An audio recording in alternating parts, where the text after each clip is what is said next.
Hi, everybody. It's our favorite time of the week. You know what it is? It's time to talk Maroon Devil football right here on the Maroon Devils Network. Hi, everybody. Gary Ayers along with the head coach, Coach Sherman Holt. Coach, wow, last Friday, different animal. Our first game, of course, against Charlotte Country Day. We saw more athleticism, I think. We went to Smoky Mountain High School just up the road in Greater Silva, North Carolina. Physical game. They were physical. We were physical. But good to come out with a hard-fought win. Yeah, it was one of those old-fashioned slugfests. And we knew we prepared our kids all week. We told them it was going to be a physical football game. We had to play physical. Coach Brindley's done a real good job. They're real good up front. They get after you, so it was a good test for our kids, and kind of glad that we've had a real close ball game. Already because you can't supplement or substitute game experience in those situations. I mean, you can practice them in practice, but until you get them in game on a Friday night under the lights, it's hard to replicate that. So it's good that we went up there and come out with a win in a close, hard-fought game. Hats off to our kids. We had some things that we got to clean up, but overall we're proud of them overcoming some of those adversities and just being able to gut one out and get a victory. No doubt about it, Coach. And talking about things, we need to overcome. I know we had some turnovers, as did Smoky Mountain. We had some penalties that hurt us at times. So, our fans know that, hey, we saw that, but we overcame. But I know those things you want to try to get rid of it as much as you can in football. Yeah, it's just, taking care of the football is something that we work on every day. We preach it to our kids. I think that's every coach in America. You don't want to turn the ball over. The good thing is we met with our kids yesterday, watched film. We've had 7 takeaways defensively, so we've been creating a lot of turnovers, and so I've heard different scenarios. Certain coaches say, well, as long as you win the turnover battle, if you have less than they do, you're okay. But I don't like putting the ball on the ground or throwing interceptions because that just kills you. It does. Coach, you talked about our defense. Our defense, I think, did an outstanding job. Anytime you give up 10 points or less, that's a great night defensively, and they did. We forced them into a couple of turnovers. So our guys, they were flying around. I thought the secondary played really well back there. We had some good plays in the deep secondary as well. Yeah, and really, we challenged those secondary guys yesterday in practice because we actually dropped 4 interceptions. I mean, hit us right in the hands, and we tell them all the time, guys, if they throw them to us, let's just catch them. So. But it was good. Our defense played tremendous. Not to let them score in the second half. That was huge. We come in at halftime. We told them, look, here's what we're going to change, and those defensive coaches, they did a real good job. We've seen some things that they kind of got us on there in the second quarter, and we come out in a little bit different set, and we changed up our coverages a little bit, and it kind of helped us there in the second half, and we pitched a shutout in the second half. So proud of our defensive effort, proud of our special teams. We created a turnover on special teams, and we forced them to punt a lot, and we got some good field position certain times, but just going to keep getting better. We got to keep getting good at football, and it don't get any easier with Franklin coming to town this week. It's just another old school mountain rivalry. It really is, Coach. Talking about the field, of course, we get to play on natural grass this Friday night. But last Friday on that turf, it was really, really hot. I was surprised we didn't see more cramping than we did because coming up off that artificial turf, it adds several degrees, I think. And it was hot, but both teams kind of hung in there and overcame and played good football despite that heat. Yeah, it was real hot. We preached to our kids hydrating all week, and one thing, that field, it's real slick. And it was real humid, and it just added, to playing on artificial turf. It just added to that aspect of it. But our kids done a pretty good job, and I was proud. I think we only had really one cramp the whole game. The other, stoppages were for injury, and so it was good to see our kids adapt and overcome that heat because it was hot. I mean, we were out there in pregame, and I think it was like 92 degrees still. I mean, it was just rough until that sun went down behind that gym, and we preach to our kids all week, don't let the heat beat us. And, I don't think we let that happen. And, we got some things we got to clean up. But overall, proud of the way our kids played. And, I think anytime you win, you beat Smoky Mountain, it's important to our community. And so that was good for our kids to kind of experience that. Oh, no doubt that rivalry goes back, as Rod White we're talking about. He's an old Cullowhee boy himself. He knows how important it is to win. That goes back to the Silver Webster days, the orange and black, and we'll talk about an old Golden Eagle a little bit later in the program. But you mentioned Franklin coming to town. That's another old Smoky Mountain Conference 2A rivalry. I know Franklin has struggled this year. They started off playing two of the better teams in our conference, I think, in Murphy and Robbinsville. They're both tough. But Franklin had to basically replace their entire backfield from last year. They lost their two best running backs. They lost their quarterback. So I know Coach Brooks is probably frustrated, but it's tough when you have to replace that many skilled people on a young team, isn't it? Yeah, they're young, but, and talking with Coach Brooks on Sunday, they're going to get better. And, they've played really two good football teams. And I told our team yesterday, I said, you take any team in the mountains, if they open up with Murphy and Robbinsville, I would like to know, what their record would be. So 0-2 Franklin, but they've played Murphy, they've played Robbinsville. Two good teams, and so it's one of those things. Don't look at that 0-2 record, because they're still a good football team. They're still coached well, and I just know that Coach Brooks and his staff does a real good job of continually getting better as the season goes on. And they've got some good kids. They're young at certain places, but they play hard. They've got some good size, and so it's going to be a challenge for us just to. Don't look at that 0-2 record, because they're a good football team, because they've played really two good football teams. And so our kids, were locked in yesterday at practice, had a good film study, and, we're just going to continue to work the game plan today and tomorrow and kind of sharpen things up. And, we're excited. We're playing at home. Last year having to go to Franklin, that's a hard place to win, and we kind of snuck one out over in overtime. And so we've told our kids, don't think that they don't remember that, because I know their coaches are going to remind them of it. And it's just an old school. There's been a lot of good football games against Swain and Franklin over the years, and so we're going to be ready and prepared for another old-fashioned line-up, hit you in the mouth type game. Yeah, and you hit the nail right on the head, Coach.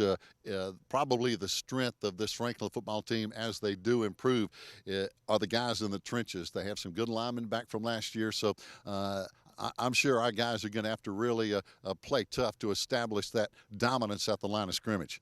Yeah, it's one of those things. We've really challenged our offensive line. This week we didn't play great. We had moments last week. Smoky Mountain did some things that we hadn't seen on film, and and that's how it's going to be. That's what good coaches do. They see what you do. They prepare. They have a game plan, and so our kids, we've challenged them up front of no matter what they do, we got to be able to execute at a high level. And so yesterday we really hit on playing up front, both offensively and defensively in the trenches, being real good, real physical, because that's where it's won and lost. I don't care what anybody says. You can have the best skilled kids in America.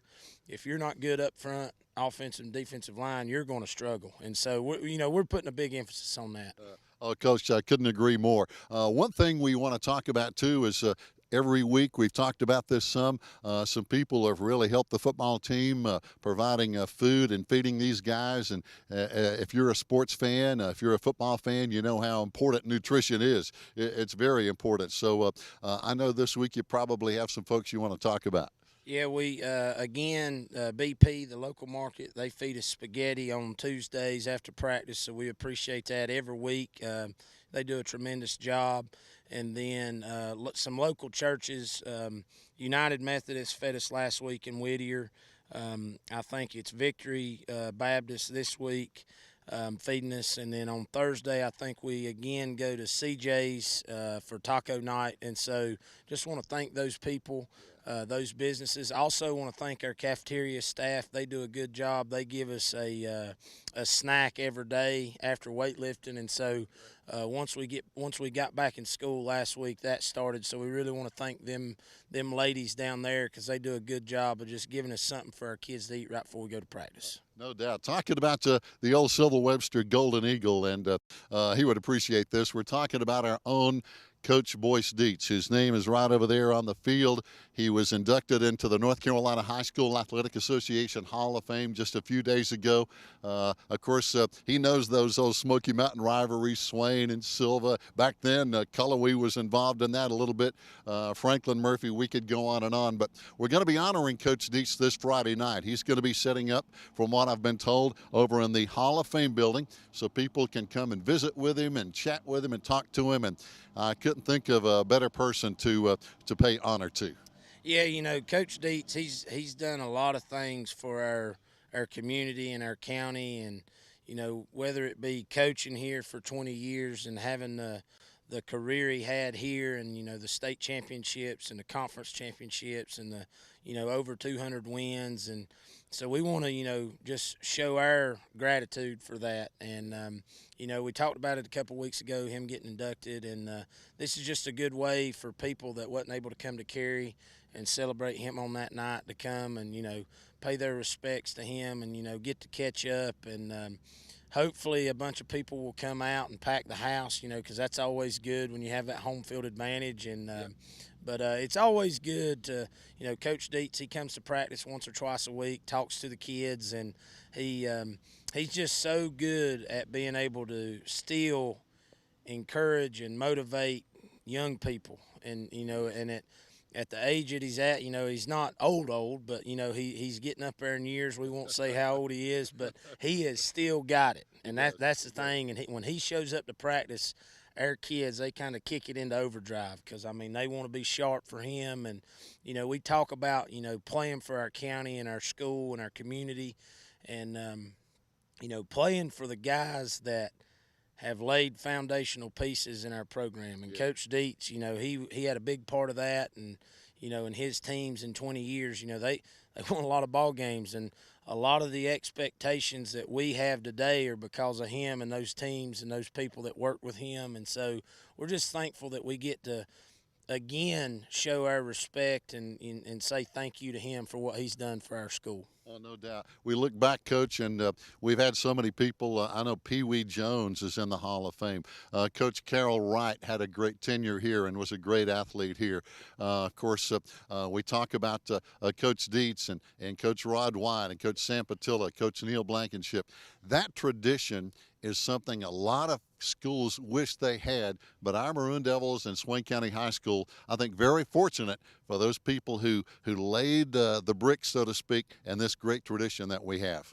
Yeah, and we talk about it to our kids a lot, not necessarily individual people, but we talk about the expectations that when we come out on Friday night at Memorial Stadium, what our people are wanting to see and what they expect to see, and playing sharp. And we break it down on Maroon Machine, and when you think about a machine, it's something that is well oiled, efficient, and gets the job done. And so we take a lot of pride in that. And our kids, they understand that there's a lot of good football been played here.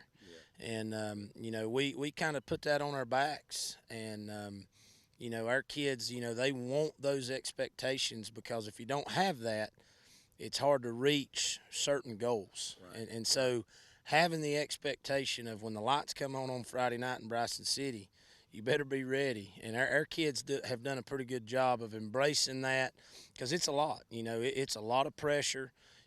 People want us to win. They want to see us do good. And so having that is real good, because our kids know, hey, you're expected to win when you put on that maroon helmet. And so that's good to have. It really is.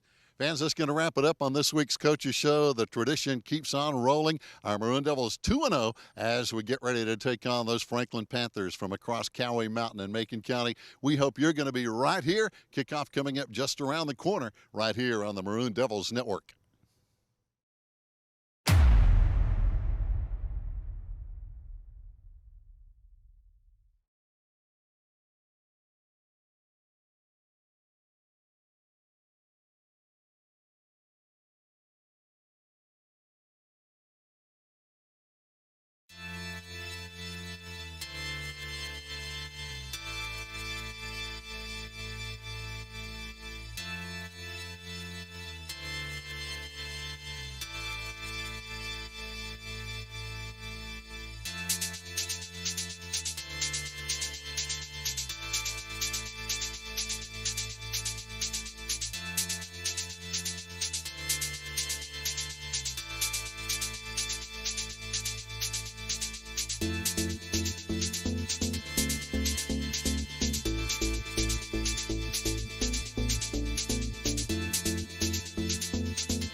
carry, Isaiah McNeely, and he's going to get the carry again for the second time in a row. But this time he's going to be stopped in the backfield for a loss.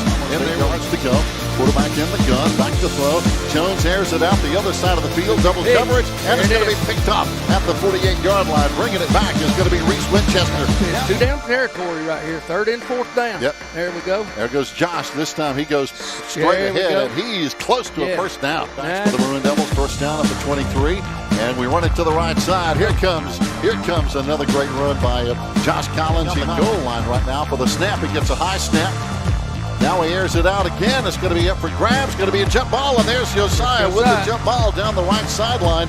And that was just out jumping the defender. Get this ball in, Gary. It changes the whole complexion of this game. Oh, no doubt. Reach back to throw again. Here comes the blitz. Throws it up for grabs behind the receiver, but he catches touchdown, it. Baby. The defender fell down. Defender fell down. Keontae with a touchdown. Lanning coming on, number 9. The Maroon Devil high snap. They get it down, and it goes in. And it looks like you can have it.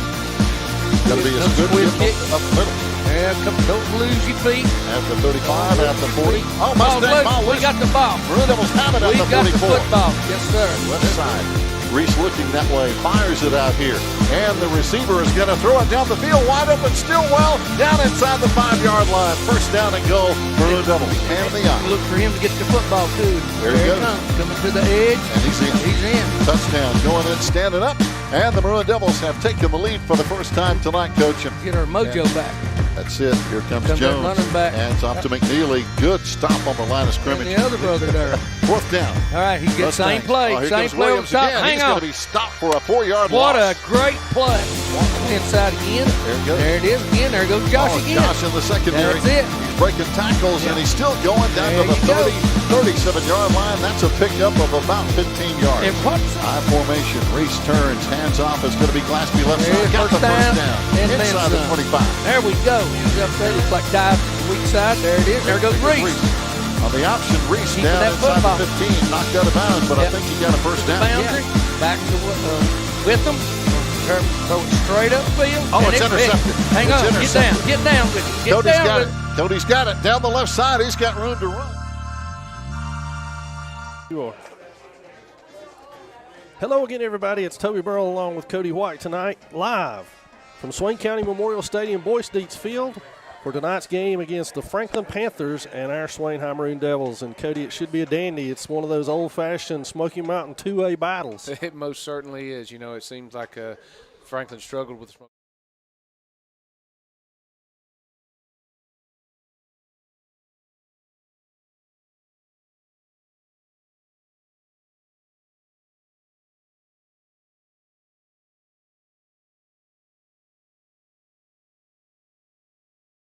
Hopefully we'll have more of the same here tonight as we head into the week 3 of high school football.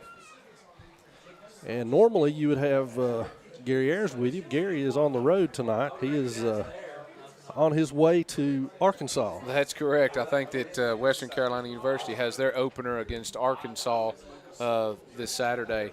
So I think that they took him out there, and it's well-deserved. I think he's going to be part of their Hall of Fame. Yep. And I think it's well-deserved for him to be able to go out there and celebrate that with them.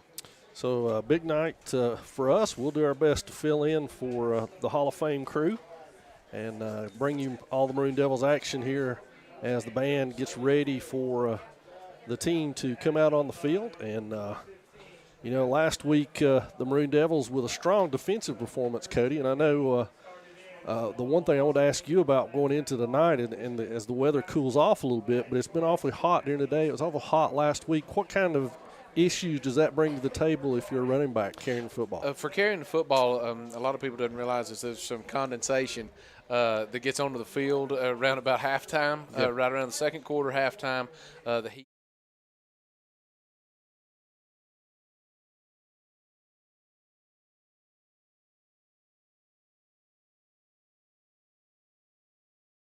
That is, we had 3 turnovers last week, all fumbles for the Maroon Devils, and so I was wondering how much of a factor that was. With the weather cooling off a little bit tonight, that shouldn't be as big an issue as it has been. It certainly shouldn't be. You usually have fumbles at the beginning of the year, then you have a lull of fumbles where no one does it, and then you'll see some towards the end as it starts getting really cold. Weather changes, because the weather changes again, it's usually damp and cold, and so the same situations come up then.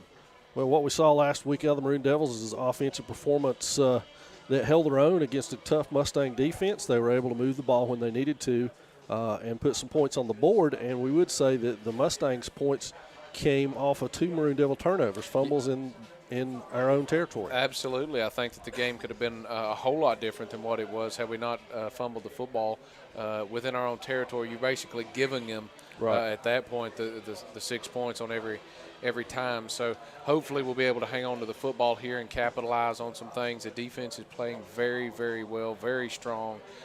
Very proud of the defense that we've got.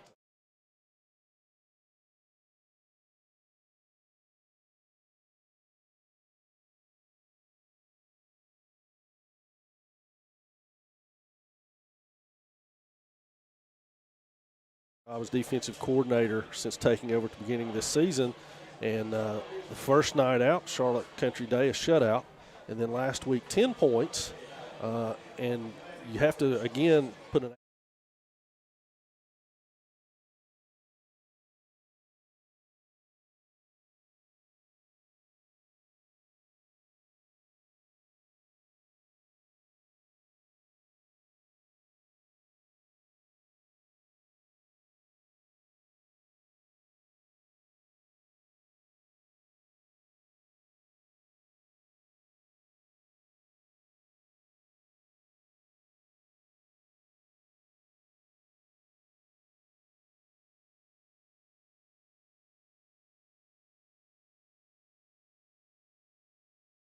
Mustangs. Absolutely, and you don't understand. And also, it's not just cornerbacks get a lot of rap to be.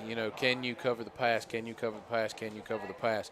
A cornerback is invaluable at stopping the run. If you have a good cornerback that is able to stop the run from corner to corner and wrap up and make those good open field tackles, they're worth their weight in gold. And that's one thing that I have been very impressed with our cornerbacks is not only their pass coverage, but their run defense as well. They got outstanding safety help as well on that. Yeah, Corey the secondary Stillwell did a tremendous job helping out over the top on Williams. So absolutely, the secondary for the Maroon Devils is certainly a strong suit, and that's not taken away from the D-line or the linebackers, but the secondary has certainly been top-notch in these last 2 games, and hopefully they'll be able to be the same tonight. Well, we hope so. It's been fun to watch, and you see the Maroon Devils coming out with some new uniforms. Cody, that's the first time I've seen us in that solid maroon look. It looks like the days of old, if you will, a lot of the solid maroons going on. It's exciting.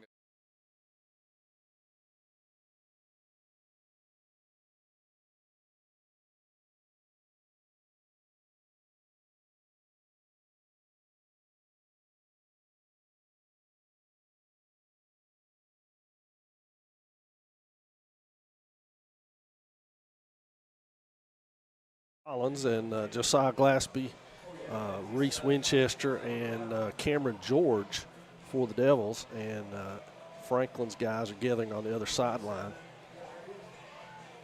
as they come out to go to the other end of the field and come onto the field. It's funny how that works, isn't it? All the way from one side to come into this side.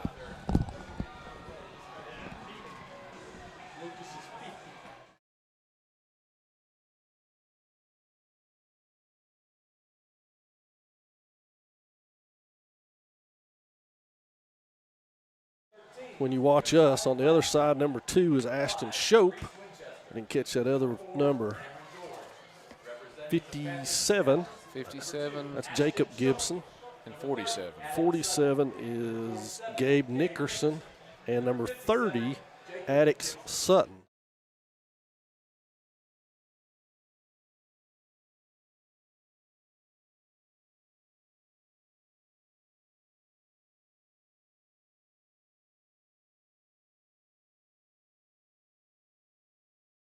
And some pitchforks for awards.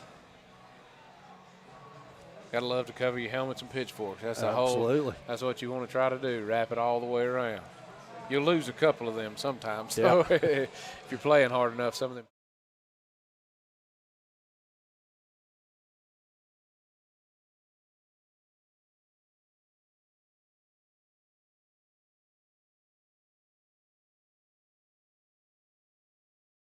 So much like last week, the Panthers will get the ball first, and the Maroon Devils will kick it off. As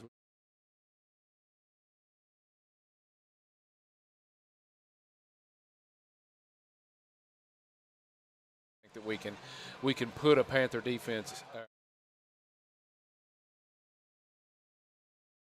right in the hole. How important is it to get off to a good start against a team that struggled like Franklin? It's very important because they're trying to get hype right now. I know their coaches have been talking to them all week long to try to stay in the game, get your heads up, all of that. So if you're able to shut that down quickly with a team that's really been struggling, you can get on them early and really devastate them. It's really hard to do, though, with a team that's 2-0 because they can fight out of that. They know how to fight out of that. But someone that's had nothing but adversity, they seem to really struggle. So it'd be very, very good for the Devils to get out on top here. It's a situation where confidence is at one point or another in that scale. Absolutely. On the lower end for the Panthers at this point, obviously, and for our Maroon Devils, hopefully sky high confidence-wise coming into this. They've done a lot of really good things.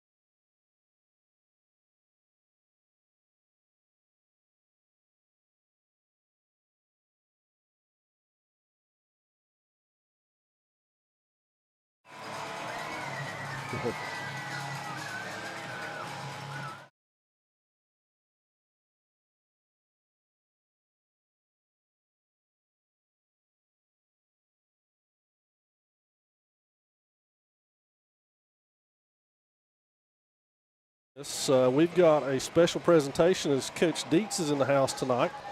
The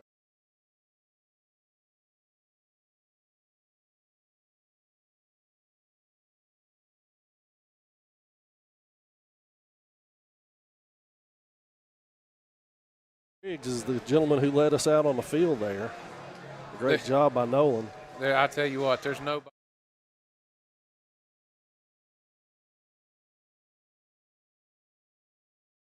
Maroon through and through. Absolutely. So the Devils will kick it off. It'll be Brendan Lanning to do the honors, I would assume, for the Maroon Devils. And it is. Another area where the Maroon Devils performed really well last week, keeping the ball out of Damari Williams' hands. They gave up some yardage, but in doing so, they kept him in check. Yeah, there's no need to shoot yourself in the foot on that. If you can keep it away from a big playmaker's hands, even if you lose a little bit of yardage, you ensure you're at a better chance of stopping that big play. You know, last year, actually, that's what hurt us. Yep, exactly. And so we learned from that, and we're going to keep it away from them. Let's see what we can do here. So Lanning checks his squad, and we're set to go here on the Maroon Devils Network. A short kick up into the corner. They had that played well. And he gets out pretty good distance there. I didn't get a number on that 2. Is that 2? Shope? Is it 2 or 12, I think? 3, I don't know. I kind of lost him there. I was thinking about it. We used to do that a lot. It was called a hat trick. And you're seeing if we've got anybody paying attention over there in the corner, because sometimes your side guys can actually run up underneath that, your contained men. So the Panthers will take over 1st and 10 from their own 40-yard line. And they're going to roll out with a pass here, sidearm. It's complete downfield to number 30. That is Franklin special right there. That is a flood route. It's usually run from either a running back, a fullback, or the wing back. And that's one thing that they always do. You'll see them do that a lot on 3rd downs, and it looks like they won't open up with that, and all it is just a rollout. Here on the replay, you'll see the wing back is just going to run upfield, or actually the fullback maybe is going to run upfield, and they're just going to get out into the flat. And all the quarterback's going to do is roll it and pitch it to him.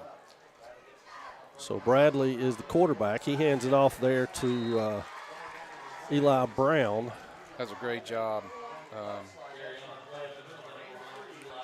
Not sure who the tackler was, whether it was. I think it's Insay. I thought it was Insay myself. Yeah, his number got crinkled up when he fell there, but that was Insay. That's a great job being able to read that. It looks like the Panthers are going to be playing some pulling guards here. So if we play fundamental football, if our secondary and our linebackers really start reading those guards as they come up and run, then we should be able to stay there with them. The 5 in the box, so to speak, for the Maroon Devils did a great job last week against one of the best running backs in Western North Carolina. And Great there job. they are again, flowing to the ball well, and that's Grady Lewis and L.D. Luquire in there, along with 57, who's Grady Lewis. And that was no gain, so bring up third down for the Panthers here early on. They did a great job spotting this fold block here. It's a fold block. When that linebacker saw it, he ran right up there. There they are again, flowing to the ball well, and that's Grady Lewis and L.D. Luquire in there along guys, with. it frees up your middle linebacker like it did there with Lucas Sutton, who's number 50 tonight, by the way. I started to say, for the Maroon Devil fans who followed us all year, Lucas has gone through another number change. Pass to the outside is complete. Great protector. Descended on immediately by Graham out there. That pass was to Ashton Shope. And as we talked about, a great game last week by Keontae. Maybe perhaps even a coming out party for him in being able to handle Damari Williams. That was a different route, but he handled it real well. He handled it well. That is an open field tackle. And listen, if they're going to run a quick route right like that, all your corner has to do, keep him in front of him, make a tackle. He gained 3 yards, but it's still 4th and 5, so you're not out anything. So Shope will punt it away for the Panthers, and back deep for the Maroon Devils is Corey Stillwell and Drew Cody. I was about to say, they looked like we were missing a man there. It's a good punt. Drew Cody overfields it on the 15, turns upfield, cuts around one Panther, and gets it all the way up to the Maroon Devil 35. Great return, and that's going to be wiped out by a block at the very end of that play as 2 flags come flying in. I'm sure that's going to be against the Maroon Devils for a block. And I think it was, and I don't know whether they're calling late or whether it's one of those. Let's see. We'll see exactly what it was. Whether it's one of those new penalties where you hit illegal crackback or head-to-head contact targeting type call.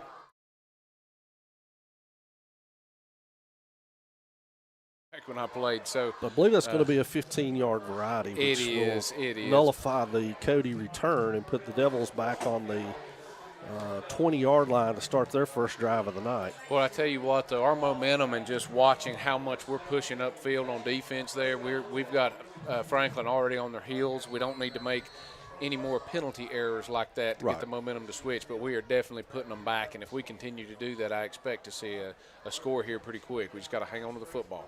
Looks like the Devils will come out in the traditional split backs.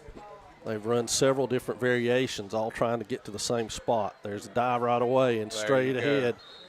Josh Collins on the carry. He gets about 4. They're starting to veer block it. That's 4 yards. 4 yards in a cloud of dust is all you need. You can really chew up some clock. Backs. They've run several different variations, all trying to get to the same spot. I know that's been a concentration right this week. It is. There was a veer release. Josh Collins on the carry. He gets there. That's exactly what it was. They're starting to get back to that traditional veer blocking, and eventually, if they see that guy closing down like he just did, he's going to pull it. I didn't even get it out of my mouth there. And that's Stroman held up there and thrown for a loss of a couple by Talon Smith of the Panthers. Good read by Talon. And he throws James Stroman for a loss. And that'll bring up 3rd and about 7 for the Devils here. Their first big third down conversion of the night. I think they're just going to be poking here. I would imagine the offensive coordinator here is just going to be poking and prodding and seeing where the weaknesses are going to be. I saw Franklin just then made an adjustment. Usually comes an opening somewhere else, and we're going to be trying to exploit that pretty soon. So Swain now in a shotgun set. Winchester rolls. He's got it wide open, and it's overthrown. He turned around. He thought that ball was going to be going inside, and it ended up coming outside. And when he turned around there, and kept looking inside, I believe he'd have got that completion.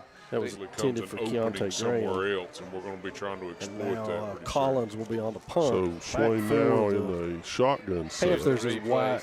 Cantrell. Winchester rolls. He's got it wide open, and it's overthrown. He's got it, a running rugby-style kick. Great punt. Cantrell with a fair catch on the Panther 43-yard line, and that'll be where they take over here on their second possession of the night. So both teams 3 and out on their first possessions, much like last week for the Devils. It's still nothing. There's not a standard momentum that I'm. The momentum on our side. Franklin still looks to be playing on their heels a little bit. Franklin now in a shotgun, and they're going to move some people around. And now it's great job. Brown he has to reverse directions because he was hemmed up for no gain there. And that's just it ends up being a busted play almost. You just got to make sure that you're closing down the gaps on the ends. But this was a great job by reading this pulling guard right here by the nose man. Excellent job. Brown he has to reverse directions because he was hemmed up for no gain there. And that's just LD did an excellent job right there. And if he continues to do that, Franklin's going to be in trouble. He was the one that plugged up the run back in the first drive. Yes, he's doing an excellent job. He's got their number right now. They don't know what to do with him. There he is again. He about got that one. And that right there, even though he's not getting it, he's causing such chaos in the backfield right now that they can't get set. And if they can't get set, they can't get to where they want to go. Brown gained about 2 on the play, so it'll bring up a 3rd and 1 for the Panthers here as they've moved into Maroon Devil territory.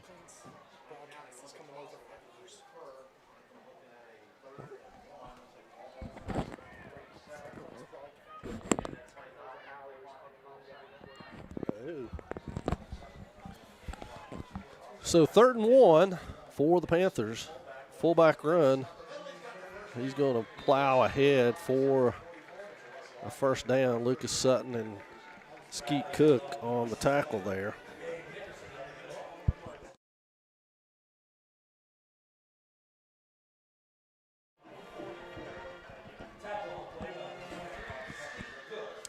We're playing a 3-man, looks like a 3-man defense here. Just an old school, what we used to call wolf front. And walking up some ends there, linebackers. You never know how they're going to play, and you don't know what role they're playing. That's why it's such a good. There he is. He's going to be in the flat again. Ufert. Ooh, that was that come out of his hand terrible. That could have ended up really bad for the Panthers. It really could have. When he threw that, it come out of his hand wrong. And when it did, you never know how they're going to play. It almost looked like he kicked the football. That's why it's such a good. So 2nd and 10 now. Going to be in the flat again. Which I really like. I mean, it's something that can hurt you, but they're really the Maroon Devils are pursuing so hard, and that they're reading it so well. They're actually overplaying. Sometimes you got to slow down just a little bit, even though you see it, to be able to fill those gaps and not allow the cutbacks like we've seen in the last possession. Offset I for the Panthers. Toss sweep to Brown. Oh, fill the gap. There you go. He's met out there hard by Insay and Lucas. Primary tacklers on that one for a gain of 1. I'm sure they won't run that. Linebackers. that's a tough one. You've got linebackers like we do in some secondary, and they play downhill. That's certainly not something you want to continue to do. So big 3rd down for both squads here early or midway through the first quarter. I start to say early, but it's definitely not early. And so Bradley under center in offset I with Brown behind him. Toss sweep, going to be Looks a reverse. Like a reverse play. Stay at home. And that's tackled out there by Cody rather. And here's the deal. They're trying to do something. They're trying to get some momentum on their side. If you have to rely on trick plays to win a ball game, you can't do it. So they're not able to establish anything. I think we had that kind of defended, and the defender fell down. We did, and it's just, again, you just got to make sure you're not over-pursuing those things. I think that was Cole Weichel out there on the edge, and it looked like he lost his footing, and that opened things up as the quarterback had a block on Reese Winchester to lead him to the first down. So 1st and 10 Panthers, who go back to the shotgun set here. High snap, Brown takes it on the run, and that's going to be Cook and Weichel combining on that tackle for the Devils, but a gain of about 4 for the Panthers, 2nd and 6.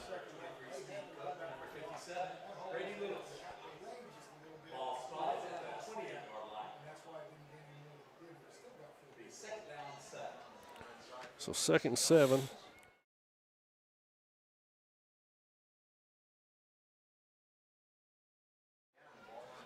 This one's taking a little while to get in. The play clock's all the way under 10 for the first time. It's an hour. That's a great job. Grady Lewis and L.D. Luquire sniffed that one out. I'll be honest with you. I don't know that the middle guys there for Franklin This have one's any taking a answer little for while to get LD. play He's clock's all the way completely under 10 for the dominating first time. in the middle. I look to see them continue to try to get to the corners. On the instant replay here, you see it's just pure. I mean, he's got a double Grady team. Lewis They tried to triple team. L.D. Luquire sniffed that one out. I'll be honest with you.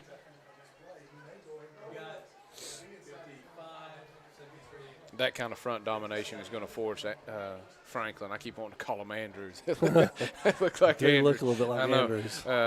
It's going to keep forcing Franklin to try to run outside. Or We got a timeout. Panthers as they didn't get that one off. It's taking a little bit too long, so we'll take a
So 3rd and 9 here for the Panthers, or delay to Brown. He's got a little crease over there, and he's off and running. Winchester knocks him out of bounds, but not until he has another Panther first down. that is a blast play that is usually run out of a split backs or an eye that they've kind of modified a little bit there. They're just going to hand straight off to him. It's just to get to the corner to kick out and then get up in, and that's exactly what they were able to do on that play. Again, I think that it's something they're going to try to continue to do. I don't know how many plays are in their playbook, but they're going to have to go outside the tackles. They know they can't live inside the tackles there, so they're going to try to get to the corners as much as possible. Offset eye again for the Panthers as they are inside the 20 in the red zone, if you will. And there's an inside to the fullback, and he's met by a host of Devils over there. That looks like a team picture. I mean, I'm telling you, they're not going to be able to do that. LD is reading every single thing that they're able to do, and that may be some of the bread and butter they're trying to throw us off. But if you look here on the replay, Offset eye again, again. LD sees any kind of movement up Panthers front. as they are inside pulling, the 20 in the red zone. He sees, I believe, that guard pull right there. Look, I mean, he's right on his hip. He's punching him as he met by a goes host by. of Devils over there. That looked like a team That's kinda, picture. I mean, I'm traumatizing telling when you're an you, offensive they're- lineman, you pull and somebody hits you from the defense as you go by. Panthers 2nd and 11 now from the Maroon Devil 21. Bradley with a snap, hands it off They're to trying Brown, it going that again. way. Insay read that one this time. Ufert blew that one up, and then Brandon Frost and Skeet Cook came along and cleaned it up over on the sideline for another loss of about 2. So that'll bring up 3rd and 12. What you see there is Insay and LD, they're buying into what they're doing. Is when he sees them pull right there, he's right on his hip. And when you do that, you can tell the defensive linemen that are learning. They're learning how this game works, and you can save yourself a lot of injury, a lot of energy in a ball game if you know how the game works. Now roll to the right. And that pass is complete to Braylon Desarn, but it'll be to the 16, and it'll bring up 4th down. And Cody, I watched in warm-ups, they've got a couple of kickers who can absolutely kick the football. Well, this may be what they're relying on here then. So it would not surprise me for them to go to field goal right here. And on comes number 17, Daniel Riddle. He was one of the primary kickers in that early on. They had another one that they used. They may have to end up taking a timeout. Well, they're at 12, so they got time. It's not really a chip shot either. It's not. This is a 32-yarder. High snap. He's got it down. Kick looks good, and it is good. The Panthers are on the board first on the Daniel Riddle 32-yard field goal. So with 34 seconds remaining in the first, it's Panthers 3, Maroon Devils 0. Other one that they used, they may have to end up taking a timeout. Well, they're at 12, so they got time. Not really a chip shot either. It's not. This is a 32-yarder. High snap. He's got it down. Kick looks good, and it is good. The Panthers are on the board first.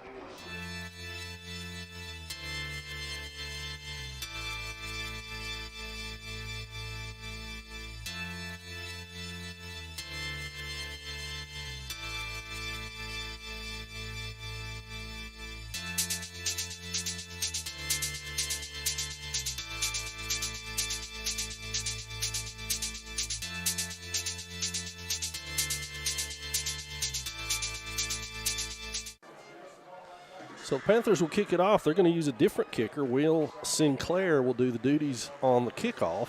Back deep for the Devils is Collins and Graham. Let's try to get ourselves some good field position here and at least play field position ball.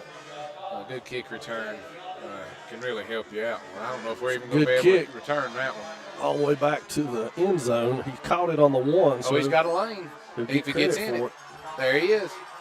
Flag on the play. Collins bulls his way up past the 30 to the 32. But we got a flag all the way back at the 17. Since a head man threw it in the back, it's likely to be holding, yep.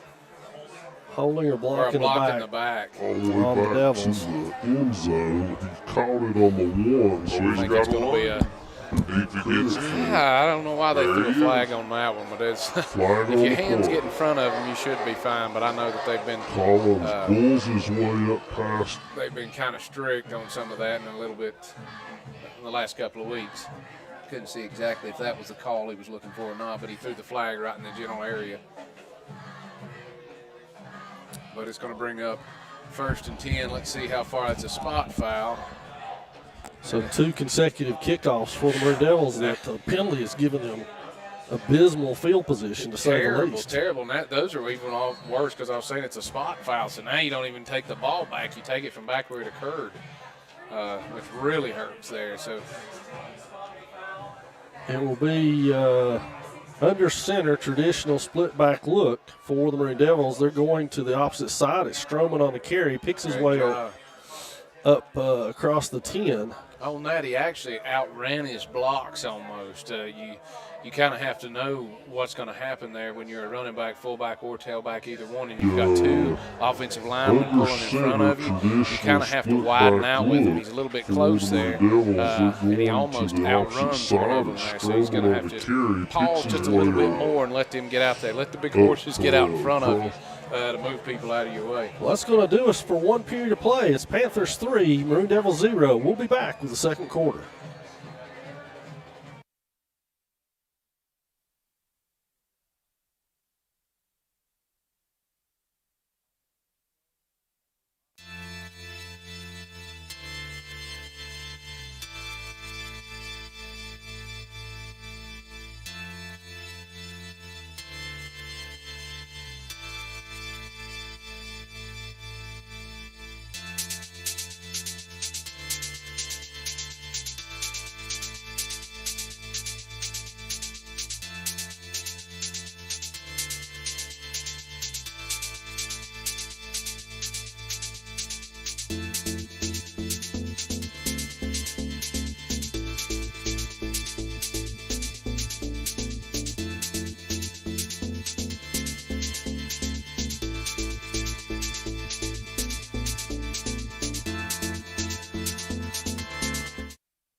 And we're back to begin the second period of play. It's not the best of field position, but at least it's 2nd and 6 for the Devils from their own 12-yard line.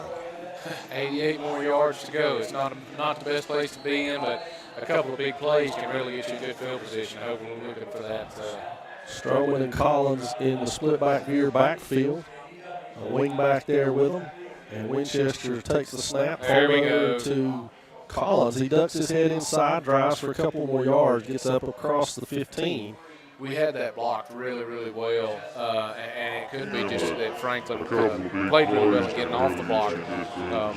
But we were able to pull, get up inside, kick out, and I don't know whether we outran the block on the outside or he was just able to successfully get off of it. See it right here on the replay. Winchester takes the snap. There we go to Yeah, he's just able to come off of it. We do that and get our head on the outside. If Frost gets his head on the outside right there, that could be a big play for us. Third They're going to run it again.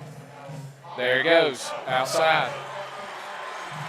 And that could go. Nope, they got the angles on He it. got the angle, but if he can stiff arm him right there, stiff a horse collar, I don't know if he grabbed his jersey or not. Big gainer by Collins down to the Panther 25.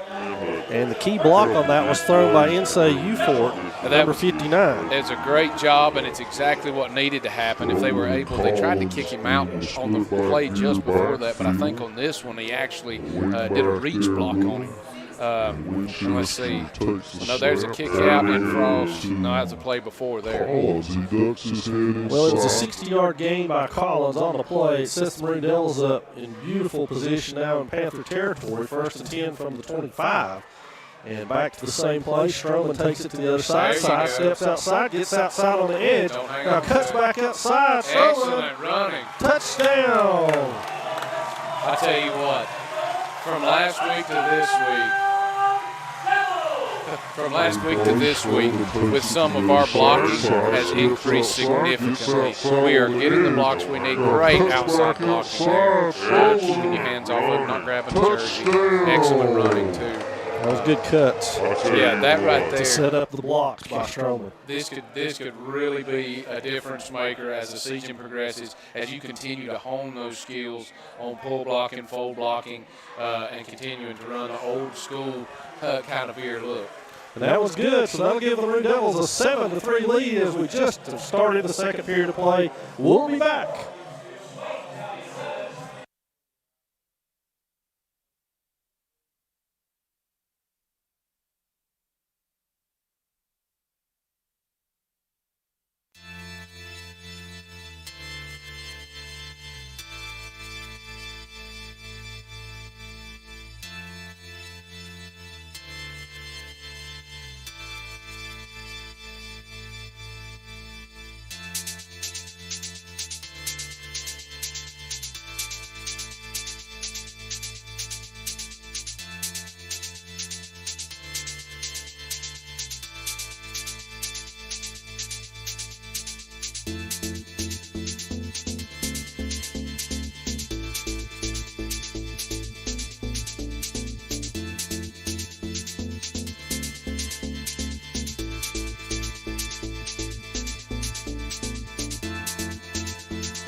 Okay, Brendan Lanning to kick it off for the Maroon Devils as he checks his defense.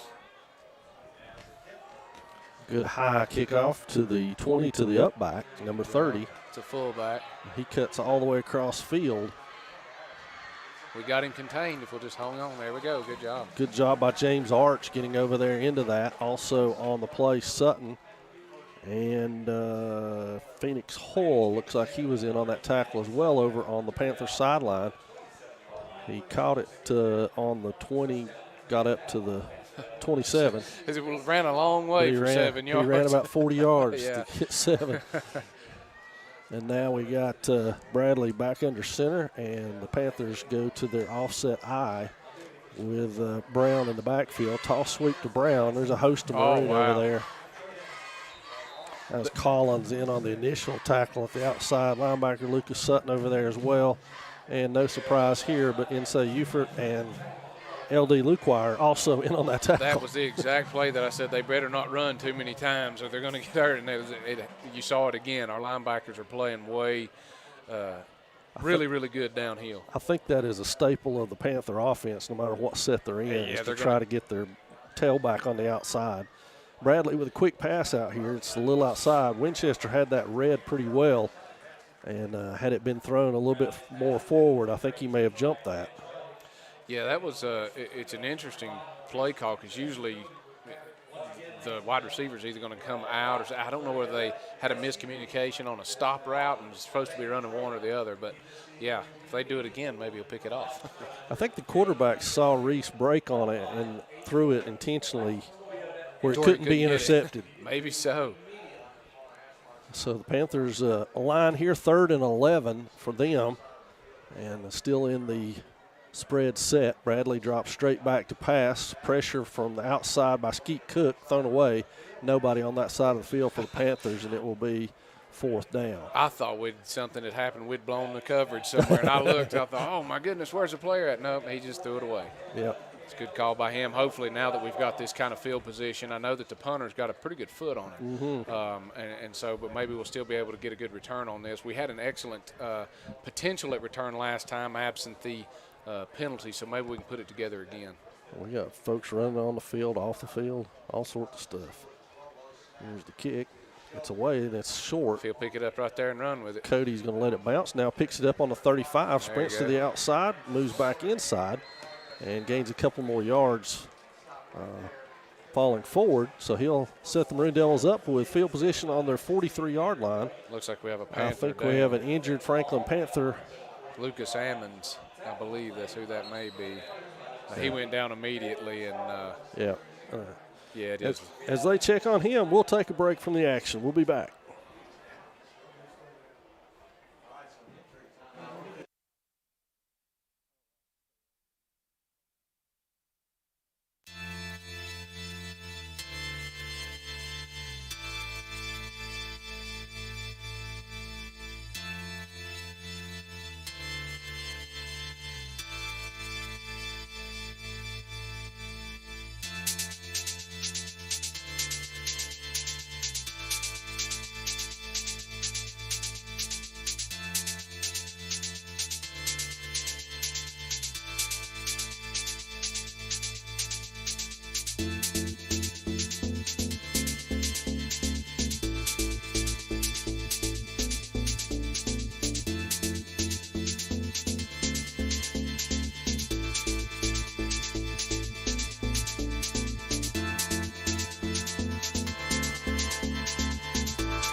They were able to get Mr. Ammons off the field there and hope he's okay. Yep. Maroon Devil ball, 1st and 10 from their own 40-yard line, their best starting position of the night, actually. Back under center again. We're going to be trading Brandon over. And the same play we scored on, it's wide open.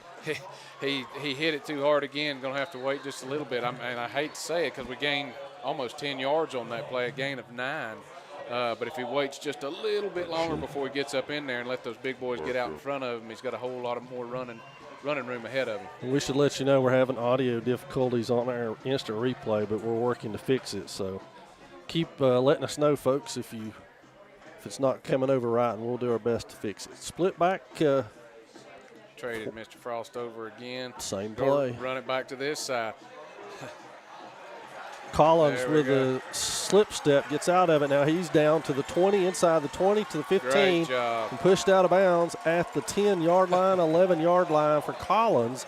And believe it or not, folks, that may have put him over 100 yards for the night. I think it probably did over 100 yards for the night on his fourth carry, maybe fourth or fifth carry. What we're doing here now is anybody who's ever played Rosman, back when Coach Fox would do it, all he would do is flop sides and run the same play until you stopped it. And so that's exactly what we've done here, and we may do it again, is just continue to flop it over until they can stop it. Collins with 106 yards, Stroman's turn, and he's sniffed out over on that other side by Jacob Gibson. Nice tackle by Gibson for a loss of 2, but back to Collins, 4 carries, 106 yards for the senior running back. And that's exactly what we did. We went back to the other side. They were able to stop it. Now I imagine we'll come out with a completely different play set here and force them to stop that. The Maroon Devils can get a first down without scoring down on the 3-yard line, I believe. They're 2nd and 13, 14 now in the red zone. Same play. Nope, it's an option. I was about to say they're going to get them snuck in on that side. Great footwork. Collins with a score. It's another touchdown for the Maroon Devils on a nifty play off of the play that has been killing the Panthers. That was great footwork by Collins here. If you can see this on the replay, a trademark of a good running back is when he's able to pick his feet up when someone gets hung up in his wheels, and he does right here. Takes a step inside, gets his leg tripped up, but then he was able to keep his feet and stretch that ball over for 6. Great job by Isaiah. Landing on for the point after, and that one is no good. Pushed it wide just goes a little bit off to the right, and that will leave us at 13-3 with 8:36 remaining in the second period of play. We'll be back with a kickoff.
So Lanning will kick it off for the Maroon Devils again.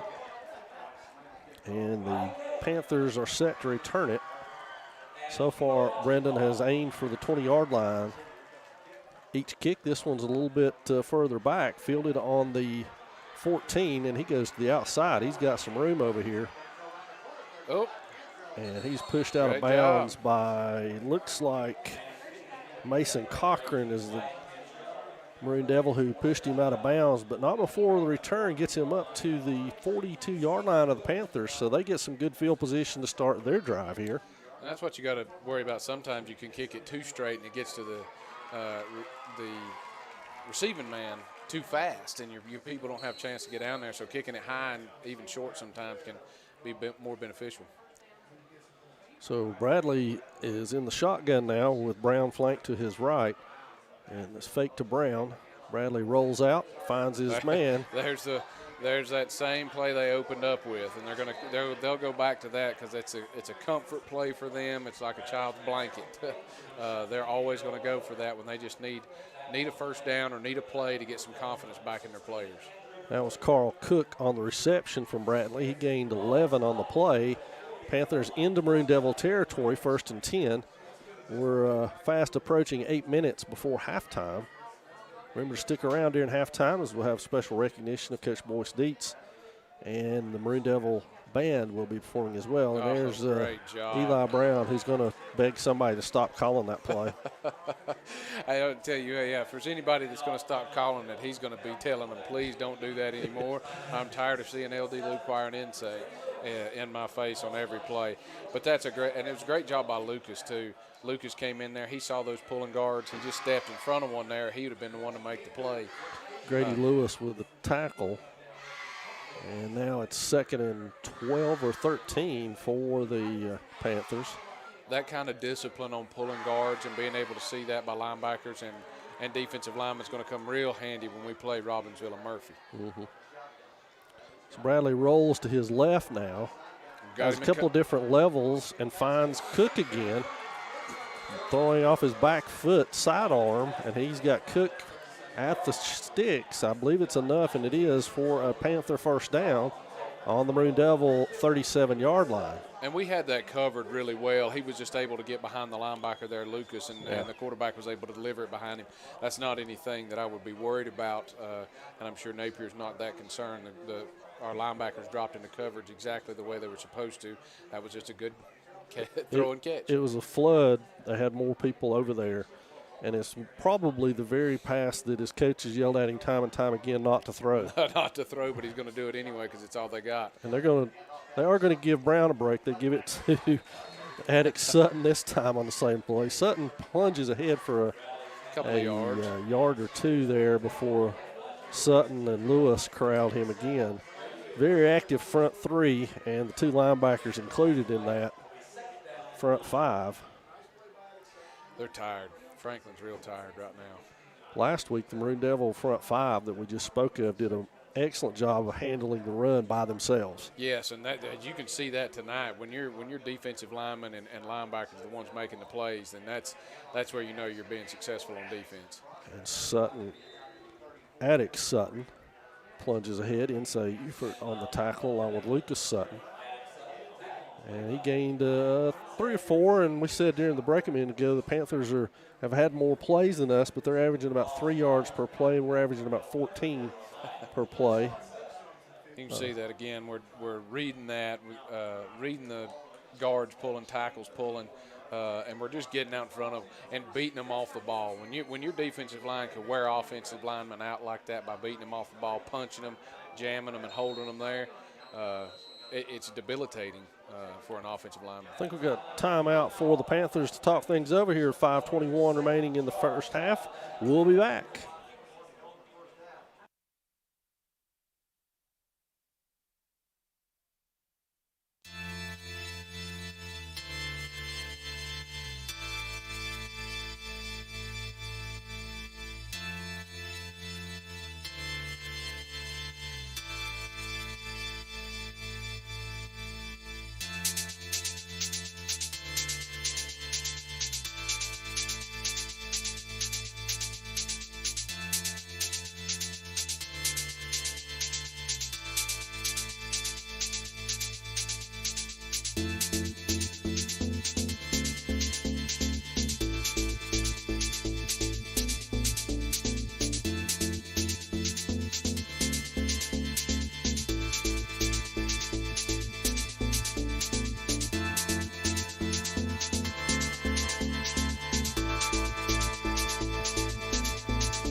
Panthers have talked it over now. Big third down for them in Devil territory from the 34-yard line.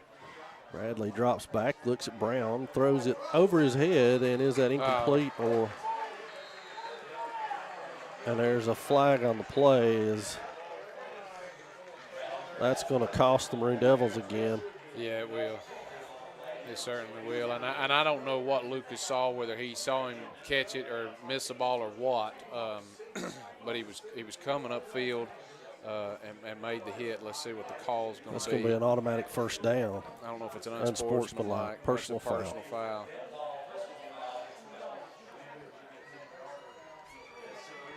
Automatic first down. Whereas the Maroon Devils had a stop.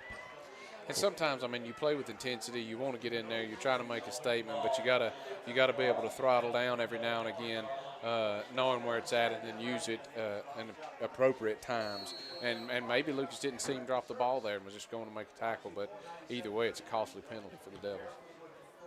So the Panthers with new life on a 1st and 10 inside the red zone again. Last time in the red zone they came away with a field goal. This time they're going to get offsides on LD Luquire.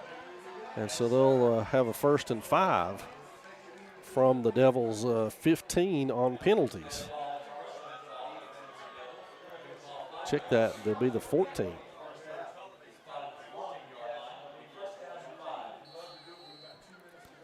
Franklin's offense doesn't have to do anything if we're going Yeah, they've to give gained 20 yards in 2 20 plays. yards on 2 plays and not had to snap. Well, they snapped it once. So back to single back set. Quick pass. Great job. And that's caught by Wyatt Cantrell and read by Reese Winchester immediately. No gain on the play. 2nd and 5 rather, from the 14-yard line. It was again where Reese can almost jump that, but you got to be careful. If you jump it and make that commitment, you better intercept it, because if not, it's a touchdown with anybody behind you. So I think that was a great tackle play there for Reese. Trying to coax Luquire into jumping again, but he didn't. And now hand off to Brown. He tries to break outside. Collins pumps him back inside. And he's rolled to the ground out there by a whole host of Maroon Devils, Sutton and Cook as linebackers. I tell you what, he's taking some hits. I mean, you gotta give it to him. If you can see right here, as soon as he gets inside, I mean, he takes a lick right there and then takes another one right there. I mean, he's really – he's a tough kid. Got to be if you're going to keep taking licks like that from people running from 5 and 7 yards. That's the Maroon Devils linebackers having a chance to tee off on you. And they're able to do that because the D-line is doing such a great job of jamming those front guys. They're creating what's called alleys. When they create those alleys and lanes for those linebackers to run through, they got full reign to the backfield. And the Maroon Devils spend a timeout as they didn't like the set and quickly call timeout to talk it over. So we'll take a break with you. It's 3:54 remaining in the second period of play. Maroon Devils on top, 13-3.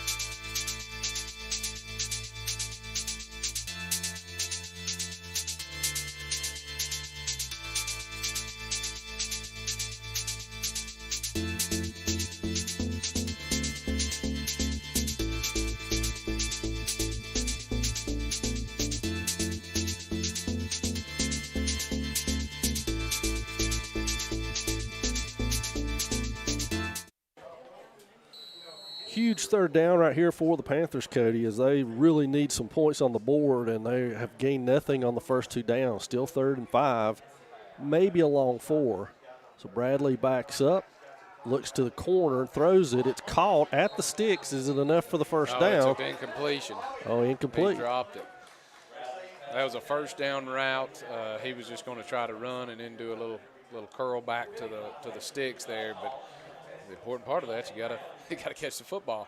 Good coverage over there by Keontae Graham again. We've spoke about how good he has emerged as a corner over there.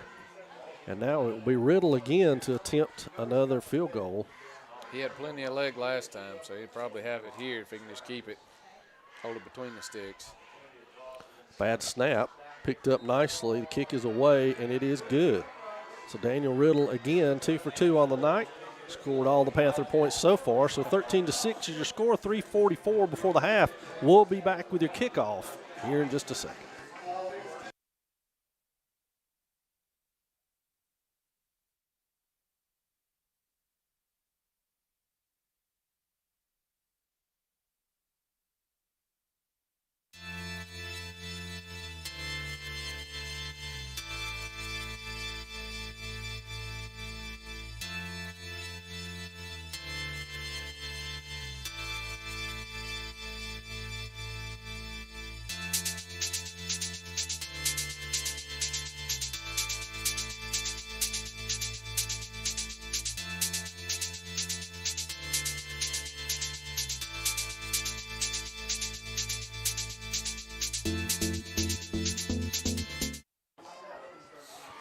So the kickoff will be Sinclair for the Panthers. It's Collins and Graham back deep to receive for the Devils.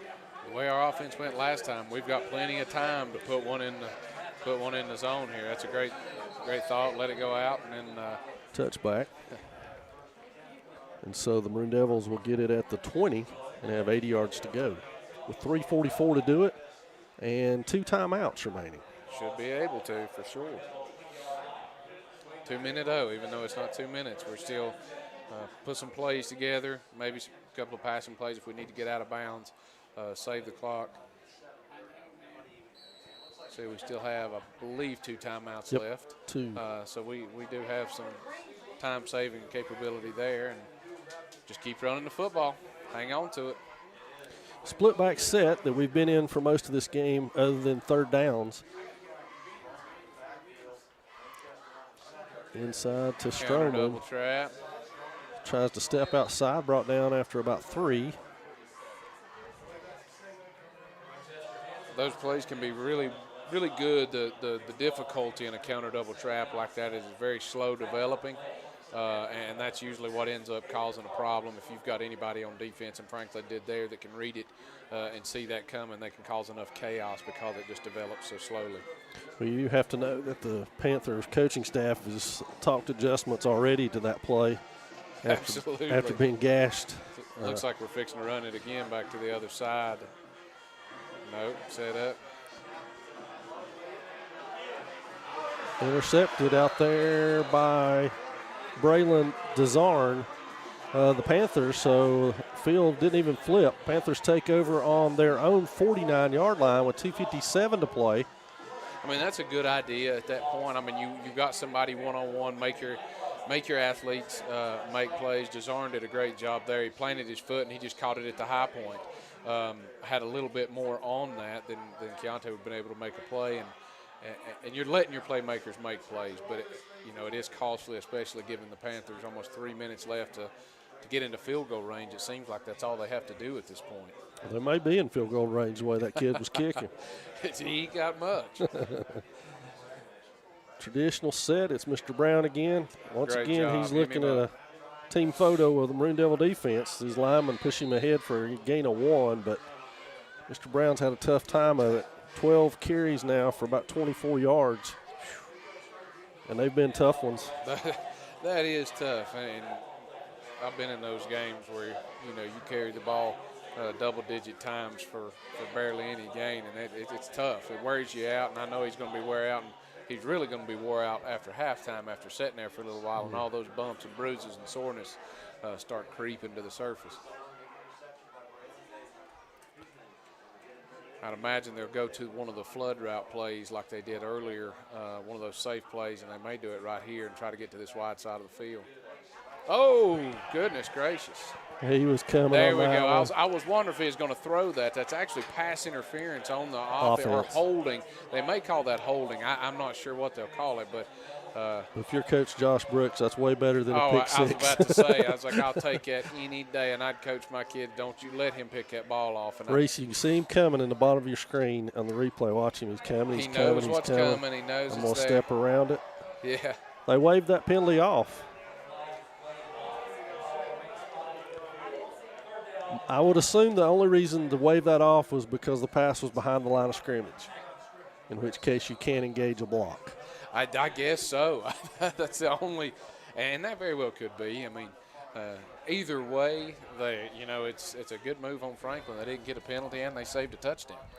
3rd and 9, a long 9 at that. Trap on the inside, great job. Just hold him up right there.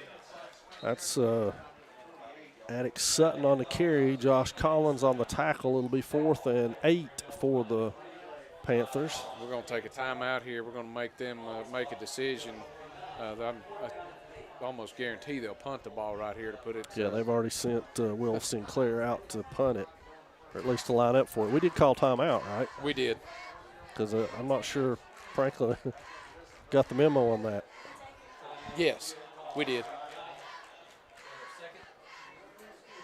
So the Maroon Devils, with 1:55 left, will get an opportunity to have the offense back on the field again. It's worth noting to you that the Maroon Devils Legends Classic, the Swain County Athletic Hall of Fame Legends Classic Golf Tournament is October 7th this year. If you wish to participate in that, make sure you get a hold of Chuck McMahon or Jamie Fisher to get yourself entered in the tournament. There'll also be a chance to win $500 by buying a $5 golf ball, Cody. Wow. That's a pretty good return on your investment. I'd lose every $5 golf ball I made. They're going to put them in a big bucket and drop them off on a green, and the closest to the hole wins the $500. Wow. So if you're out at the stadium, buy you one of those golf balls or see somebody in town. Low snap, Sinclair's got to scoop it up and do something. He does, and does manage to get a good punt off. It goes out of bounds. Nice job by Will Sinclair to save Franklin's first half, perhaps. Yeah, that was a great job, scooping it up, kick it, get it out of the way. We did a good job there too. I always cringe when a punter drops a ball like that, because that's a perfect time where you get a roughing the punter call where a kid's trying to make a play on the ball. Did a great job, jump up towards the ball, not hit the punter. Zeke Glaspie, number 6, was the closest to him, and I thought for a second he was going to get a block, but he pulled up. Yeah, because he saw what you were talking about. Yeah, you bad to run into the punter on that. Whoa, we're going from the shotgun and split it out. We're really going to run the 2-minute O now. To the 21-yard line is where the Devils start off. Flips outside to Stillwell, and he is out at the 27-yard line. So gain of about 6, and more importantly, got out of bounds with 1:45 remaining in this first half of play. Yeah, we're really fixing to see some of these 2-minute O plays, which are those out routes, stops, anything towards the sideline to be able to preserve what clock we have left. So it's James Arch and Stillwell to the bottom of your screen, short side of the field. Graham and Zeke Glaspie on the top. Stillwell motions to that side. Got him open. Great job. And that is Keontae Graham over there. Catches it and falls at the 45. It'll be a first down for the Maroon Devils from the 45 with 1:38. And the clock stopped for the first down, changed, reset. Now it's moving again. That was a great route there, running on the inside, a little wheel route's what it looked like. I think we've got some motion on the Devils.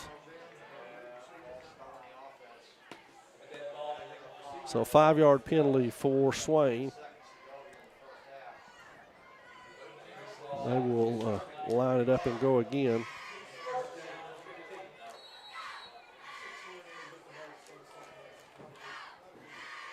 Didn't say coming to sub in. Still going to go from the shotgun. Imagine it's going to be some of the same plays.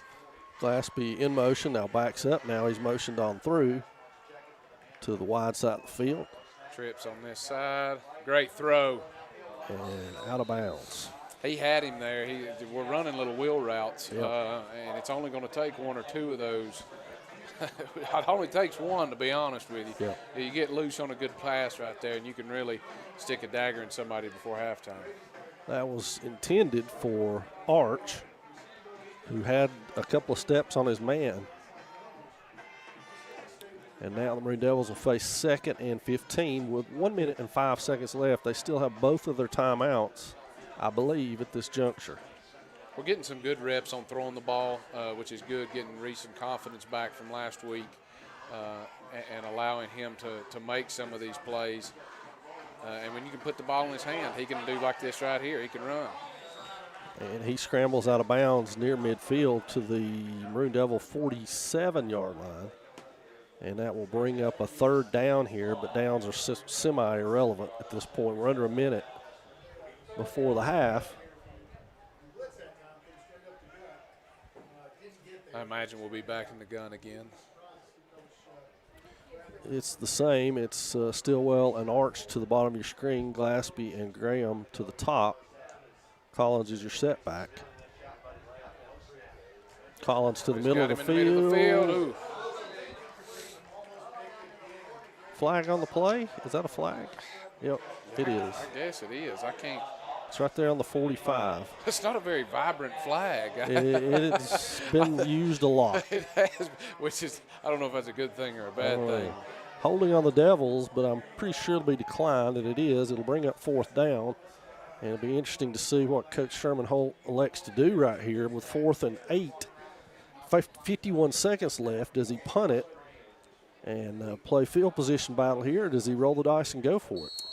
You know, you don't know with a kicker with a leg like Franklin's has. You know, it may be something to play field position, but if you're confident in the play that you have, I believe he's going to wait and take a timeout and think about it. Well, the main clock was stopped, so he couldn't wait. Yeah. He went ahead and took it. So timeout, Maroon Devils. We've got 51 seconds left in this first half. We'll be back in just a second.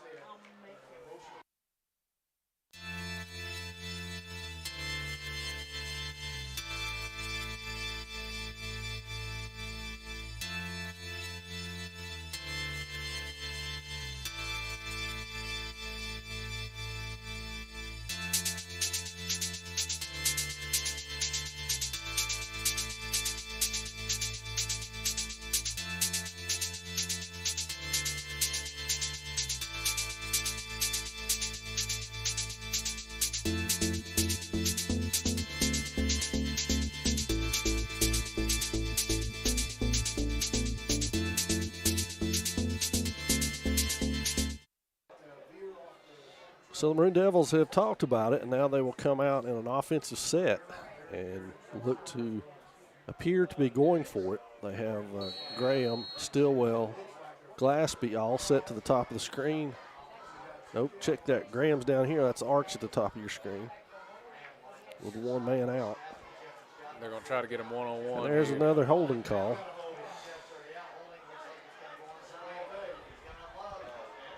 And he finds Corey Stillwell wide open. And Stillwell's down at the 6, but that's coming back. We've got a holding on the Maroon Devils back here at the 40-yard line. That's where it's going to go from. So all the way to the 6 is going to get wiped out, unfortunately. And I think we've got a Panther down on the play. Here's the play in slow-mo. All the way down, great catch by Stillwell, and then cuts hard across field. That could be, got his egg scrambled there a little bit. When you take a knee to the side of the head like that, sometimes that can definitely loosen some cobwebs.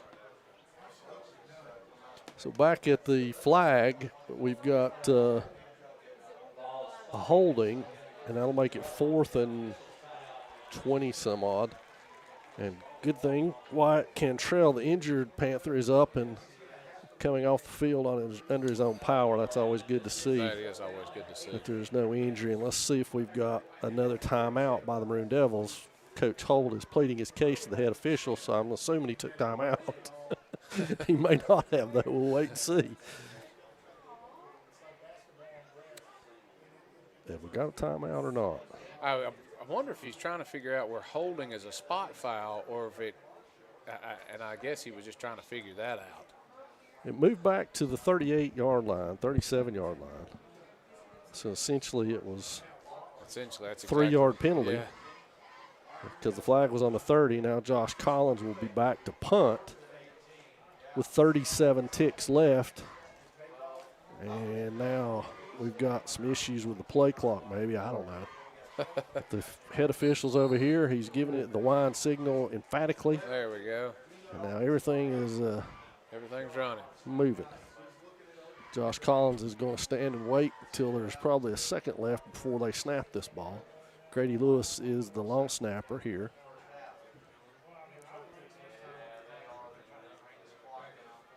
Yep. Good punt. End over end punt, and they're going to let it bounce. And so it's going to roll, take a Maroon Devil roll down to the 21, down with 4.6 seconds left before the half. It'll be Panther football as we transition into that. We'll see if the Panthers even want to run a play right here. They may just run a safe running play and take it to the locker room. Well, if you're Eli Brown, I'm pretty sure. Call it to anybody else. I know what he doesn't want to run. Yeah. For sure. Do anything else but give it to me at this point. So they're under center. Looks like they're going to take a victory formation and take a knee and go into half and talk about it, and they are. That's going to do us from the first half of play. It's 13-6 in favor of the Maroon Devils, and we will have a special recognition of Coach Dietz coming up followed by the Marching Maroon Devil Band right here on the Maroon Devils Network. We out.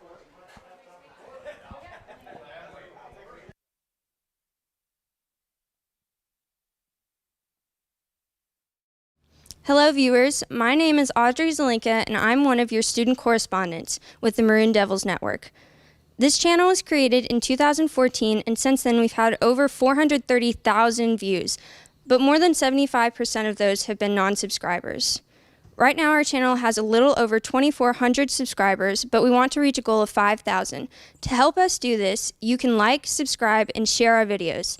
Thank you for watching the Maroon Devils Network.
Dietz was inducted into the North Carolina High School Athletic Association Hall of Fame as part of the class of 2023.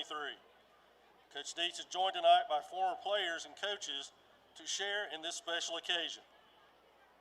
Coach Dietz won over 200 football games in his career, along with 5 state championships, and twice was state runner-up. Along the way, he left his fingerprints all over Swain High's athletic teams, most of which are still evident today. Tonight, his former players, coaches, and all Maroon Devil fans would like to say, congratulations, Coach, on being inducted into the North Carolina High School Athletic Hall of Fame, and from the bottom of our hearts, thank you. Now, please join us in showing Coach how loved he is in Swain County.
Tuckett. Equipment, uniform, and departure captains are Tommy Dickens, Corey Ledford, Lexi Taylor, and Sarah Beth Sutton. Their 2023 marching show is titled Out of the Storm. Tonight's musical selections will include musical riffs from Thunderstruck, Who'll Stop the Rain, and the jazz classic Stormy Weather. Their additional performance tune tonight features soloist Tyler Bennett on the Ronnie Millsap classic Smoky Mountain Rain. And now, please welcome the Swain County High School Marching Band.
Hey Maroon Nation, my name is Erin Jenkins and I'm an alumni of Swain High and also the Maroon Devils Network. The network you're watching right now helped me chase my dreams and get my start in broadcast journalism. From weekly interviews with Coach B to hosting game day specials and even getting to sit down with some of Swain High's greatest football legends. History of the Maroon Machine. All of these things help get me to WNCT 9 on your side in Greenville, North Carolina as an on-air news reporter. Right now, you can help other students just like me to chase their dreams by liking, subscribing, and sharing the Maroon Devils Network. As always, go Big Maroon! Hello viewers, my name is Audrey Zelinka and I'm one of your student correspondents with the Maroon Devils Network. This channel was created in 2014 and since then we've had over 430,000 views, but more than 75% of those have been non-subscribers. Right now our channel has a little over 2,400 subscribers, but we want to reach a goal of 5,000. To help us do this, you can like, subscribe, and share our videos. Thank you for watching the Maroon Devils Network.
So almost ready for second half action here. And Cody, the statistics for the first half, all Maroon Devils.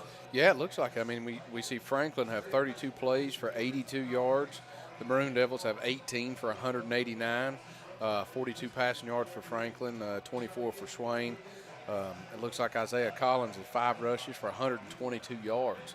You got running backs that can do stuff like that, then you can certainly be on the board. And it just seems like the penalties are still what seems to be haunting the Maroon Devils right now is 6 for 58 yards. I mean, that's, if you think about that, that's 58 more yards to the Franklin offense, and they're right there where we are now. And no penalties for the Panthers. So the second half kickoff underway. Collins backs up. He's going to be content to let it go into the end zone. Another touchback for Will Sinclair.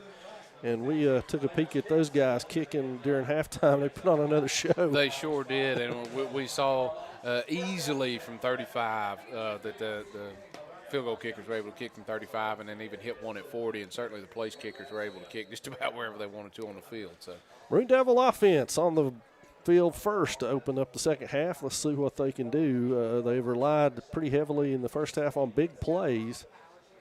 And now let's see if they can put together a drive. A little bit different offense, and they've got them spread out wide. I see the veer to this side probably. Or that side. Great job. Great job. Good tackle over there by Braylon Desarn. Save a touchdown. That is James Stroman on the carry, and he has been a surprise in this first half, Cody, to be honest with you. He really has, and this is taking the veer all the way out. Let's see, it was veer blocked all the way there, all the way out to pitch.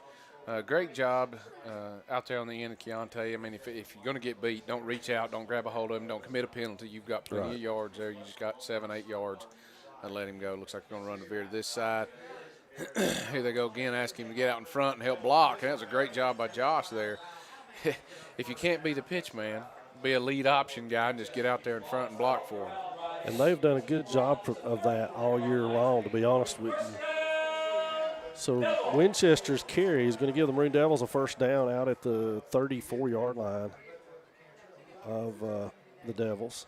And that's the thing about the option offense sometimes is you can end up making plays out of busted plays. Even though that wasn't technically a busted play, something went south in the option, but you're still able to get yardage on it. And that was a great execution, and you can tell the Maroon Devil players are starting to learn the game a little bit more and understand where they can take advantage of something. I formation this time for the Devils out of a full backfield, and there's a straight-ahead carry for Stroman. He is met there by Gabe Nickerson, and Nickerson is helped up by Stroman afterwards. Good penetration by him and Jacob Gibson on that play, Cody, and it stopped the dive for a yard. Yeah, it looks like they were trying to maybe run a midline option, which is a inside the tackle option there out of an eye backfield. Probably just trying to touch again like we were talking about, poking a hole, seeing if that was something that was going to be successful for Maroon Devils, and it wasn't on that play. Back to the split back now with the tight end there, and there's a straight handoff to Collins, and he is met over there by Gibson again. And Gibson has stuffed the last 2 runs for the Panthers. Run a little bit inside the down block there, I believe, on that play, which sometimes happens depending on if Franklin does what they've traditionally done, and sometimes their defensive line slants one way or the other, and they're guessing really is all they're doing. There's either slanting strong or slanting to the wide side of the field, and sometimes they guess right, but other times they guess wrong, and you can see that out of some of the plays that we've had so far. So the Maroon Devils will break huddle here, 3rd and a long 8 for a first down. They got to get up to about the 44-yard line, 45 actually, to get a first down. Split back veer set out of formation. Now here comes Winchester. He turns it upfield, pitches it at the last minute to Winchester, who has enough for the first down. Are they calling Reese down? They are. They called Reese down at the 41-yard line. We could have a look at that again. I don't know. It's going to be the 41, so it'll be 4th and a long 3 for the Devils from their own 41-yard line. Oh, they're saying Josh stepped out, but I don't know that he stepped out that far back. I couldn't tell. But maybe he did. It certainly wasn't Reese. He wasn't down. Well, these are the type of plays you can make when you have a lot of confidence in your defense. He stepped out at the 42-yard line. Yeah, that's it. That was it. He just stepped out of bounds there. So the Maroon Devils line up to go for it here, 4th and a long 3 from their own 41-yard line. It's a split back veer look. Stroman and Collins behind, and there's a timeout by Coach Holt. He wanted to see how they lined up and milk the clock all the way down, and now he's going to talk things over. So first timeout of the second half goes to the Maroon Devils, and we'll be back at 9:46 left in the third period.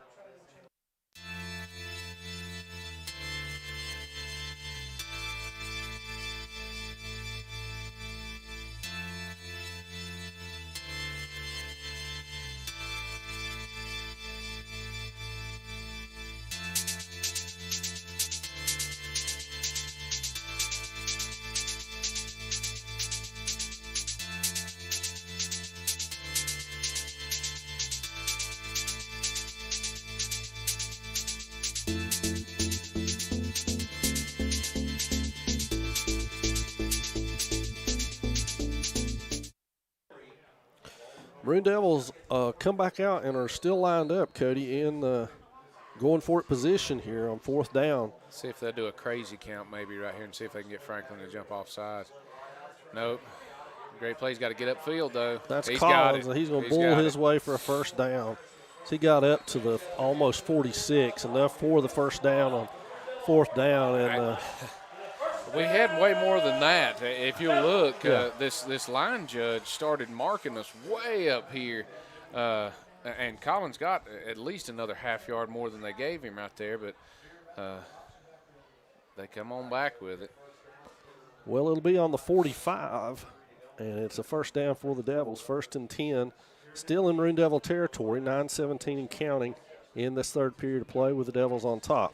Split back veer again. Traditional look, inside dive to Stroman, and he's got a couple before he's wrestled down there by Nickerson on the Panther defense. Those outside veers on someone is running almost like a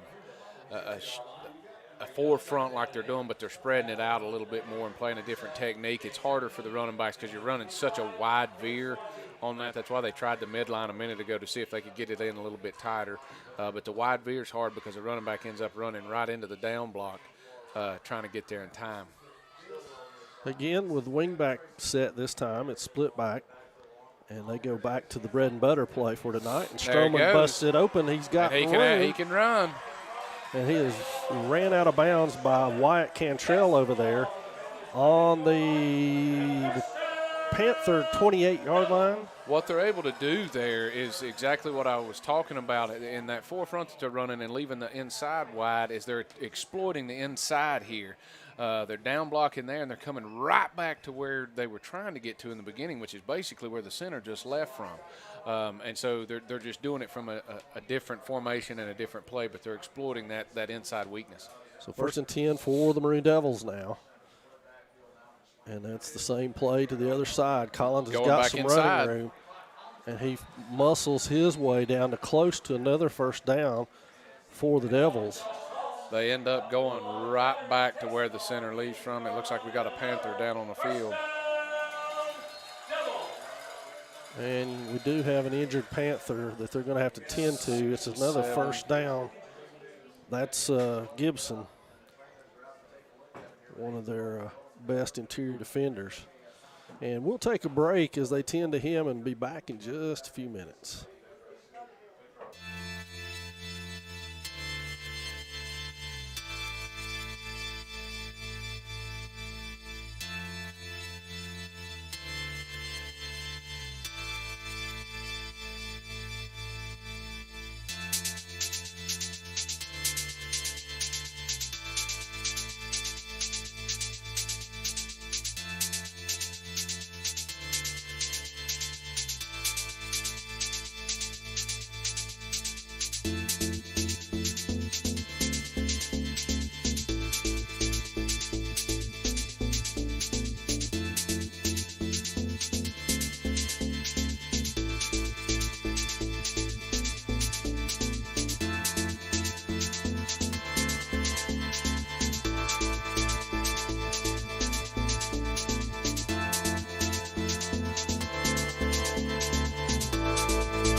So following the injury, are we back? Okay. Following the injury, Maroon Devils will take over 1st and 10 inside the red zone again, Cody, and they've been successful tonight so far. And it's worth note that James Stroman is at 70 yards now. It's a career high for him on 10 carries. Collins 142 on 9 carries. 227 for the Maroon Devils overall, and they line up in a veer set again. Same play, and why not? Back inside. Collins. Well, that inside for Franklin is so soft on those plays. It stretches them out. And if you see, again, the ball is snapped from the hash mark, and Collins ends up working all the way back to the hash mark again. And it's just because they're able to down block there, kick out, and then he'll work right back to where it came from. So he's tripped up on the 11 and 2nd and a long 3 now. Maroon Devils in the same set again. Here comes Stroman. It's wide open. Touchdown. He weaves his way in for a Maroon Devil touchdown. That's Stroman.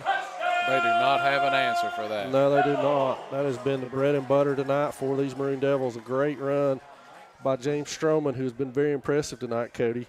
He has been. He's shown a lot of grit. He's you know, you've got the Isaiah that's more of a straight up, a little bit bigger running back. Stroman is shifty. He gets down. When he squats down like that with some of those big linemen in front of him, they lose complete sight of where he's at, and he's able to juke his way in there. Fumble, pick it up. The bad snap may cost the Devils. Lanning's trying to run. It's all right. And he is tackled, so that will be no good for the Devils on the errant snap. So Maroon Devils a little work to do on the extra points so far tonight. It's 19-6. Maroon Devils in front, 7:24 in the third. We'll be back with a kickoff.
Good kick.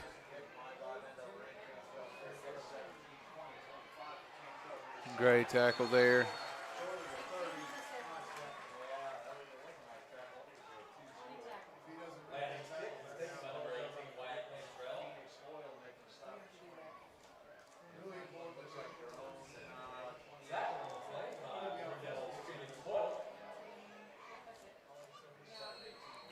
First and 10 for the Panthers at their own 28-yard line after the Wyatt-Cantrell kickoff return here. And the Panthers line up in the shotgun set. They've got Eli Brown back there as their tailback, along with Brock Bradley, the quarterback. And then up front for a fullback is Attic Sutton. And here comes Brown. And he is stacked up for no gain again by the same crew. It is Insay Ufert and Grady Lewis at the bottom of that pile with Eli Brown. They're trying to do the exact same thing that we're doing and extending a play out and then trying to cut back in. But I'm telling you what, when you're going to be cutting back into LD, Luke Wire and Insay, you better be ready for what you're cutting back into. And so 2nd and 9 for the Panthers now. They will go under a traditional I offset. He's going to roll out. He's trying to run the flood. He's overthrown him. He had a man open. They were running the flood. We did a great job covering it there, but he just was going to have to overthrow it. Any bit of underthrown there would have been an interception. That's likely going to be a hole given that you stretched the ball out that far. We got a flag on the play. And the officials communicating with Coach Holt as whether they want to accept it or not. They're going to decline it and make it 3rd and 9 instead of giving them 2nd. That's a good call with the way that they've been struggling trying to throw the ball. It's an ineligible receiver downfield there. The way they've been struggling, they'll have to throw a ball, and they're going to have to run one of their first down outs here again. If not, the success on run is just not going to get them 9 yards, I don't think. No, at this juncture, they're 21 rushes, 42 yards, with a long of 12 on the night. And through the air, they're 6 of 13. And here comes a rollout. Insay stuffs that back inside, Great and job. He's tripped up there by Grady Lewis. A nice stack on the play by Lewis and Ufert combining on that one. And it will bring up a 4th down for the Panthers. They will bring on Will Sinclair, who's proven himself to be a real weapon tonight, along with kicker Daniel Riddle. And back deep, very deep for the Devils, is Drew Cody. It's a good job helping themselves out here, and being able to keep contained. Don't let that quarterback outside, and then fill in the gap on the backside right there and help yourself out, take advantage of the situation. Good snap. It's blocked. It's blocked, Punk. Just go ahead and grab it. Skeet Cook. Ah, we touched it. Skeet Cook, number 23, is the guy who got that one, and it's recovered up there by 56. Now, I don't know that once it's a blocked punt, I don't know that they can say anything about any player downfield touching it. I think that once it's recovered there, that's it. That's just where it's recovered. But it's like is that downing a first a punt, down? isn't it? Yeah, we'll see. Is that the way it works? I think that just gave them a first down, basically, is what happened there. Wow. Well, it's Panther football nonetheless. It's the best play they've had all game. So they go back to Eli Brown, and he again is greeted rudely by the linebacker Lucas Sutton and Grady Lewis. A gain of 1, and those are some tough 1-yard gains. I was about to say, you're not going to get anything other than a rude greeting when you go inside like that, and Brown's very familiar with that tonight as he has had 0 success inside the tackles. Statistically, he's at 13 carries, 26 yards before that one, so it'll be 14 and 27 yards. That's a tough 27 yards. It is. The Panthers traditionally have been, and there it is again, Brown fights his way for maybe a yard or 2, but there's a bunch of maroon jerseys in there on that one. At the bottom is Sutton again. But what I was getting ready to say, finish my thought, the Panthers have long relied on one back, that I back, that they want to feed the ball 25, 26, 30 times a game. And to me, it looks like Eli Brown, a junior for them, is that guy this year. They're going to feed it to him a lot. That's what they're trying to do. You're exactly right. They've had those over the years. Those one running backs they're going to try to get the ball to as much as possible. But I just don't know that Mr. Brown's going to be able to do it for him here against the Maroon Devils inside. They're going to have to hurry up and snap this ball. We're at 2 seconds on the play clock. They're going to burn a timeout. And that's going to be the Panthers' first of the second half. We'll take it along with them. 4:25 remaining in the third.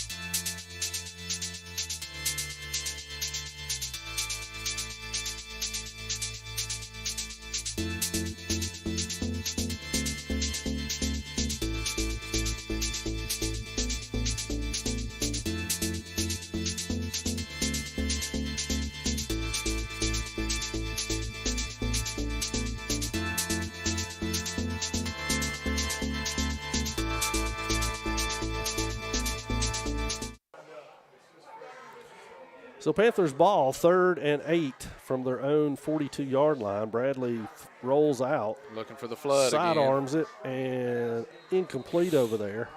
Hard to tell which one of those in the flood plane, if you will, were intended, but it looked like Ashton Shope had the best chance at it and came up empty.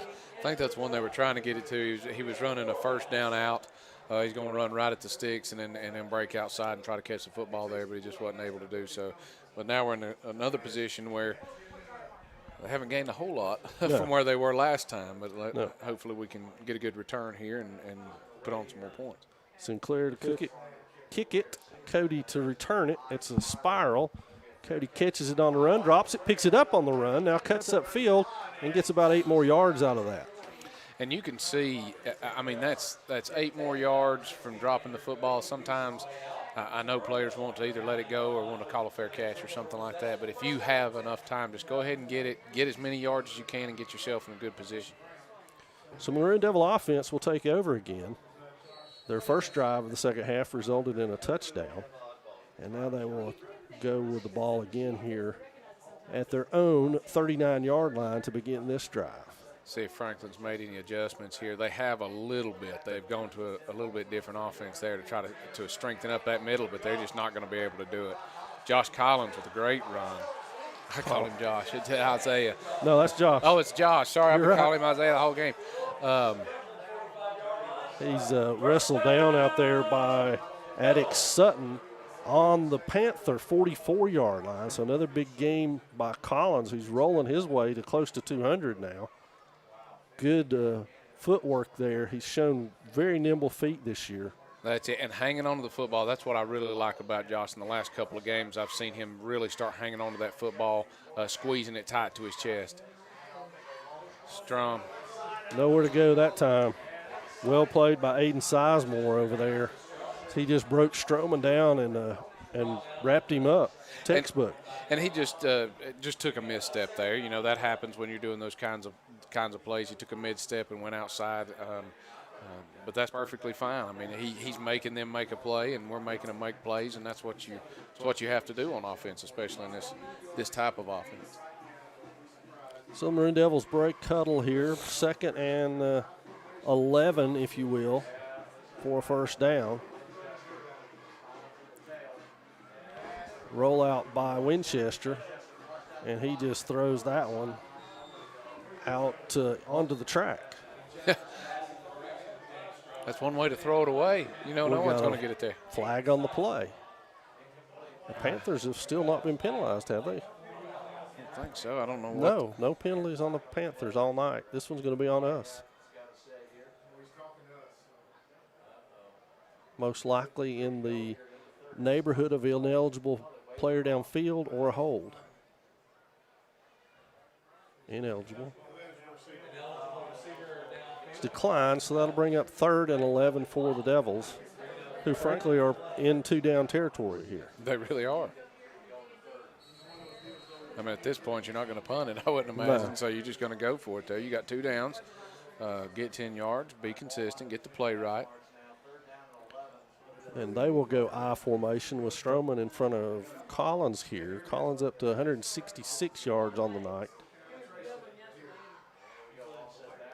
Toss sweep. Toss sweep to Collins if he can get to the corner.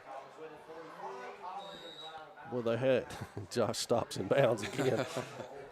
He got a 2 out of that. It'll be 4th down.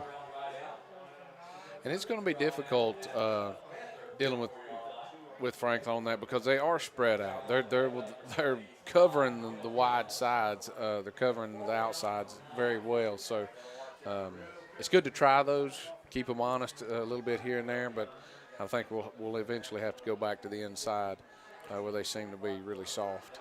Wyatt Cantrell is back deep, and Josh Collins will boot it away for the Maroon Devils on 4th and 10 from the 44-yard line of the Panthers. Collins catches it. Blocked. I think it was going to be a fake. And it's going to be downed over there by Arch on the 29? Yeah, 28? 28 it looks like. But it looked like it was going to be a fake. Josh decided that I don't believe it was worth it there, and so he kicked the football. It was a block, not too much of a block, not too bad, but didn't give us the field position that we were looking for, certainly. So the Panthers ready to go here as they take over with 2:34 remaining in your 3rd period of play. Maroon Devils on top. And they go to a traditional set with a wing back, the fullback over here on the off the tight end side.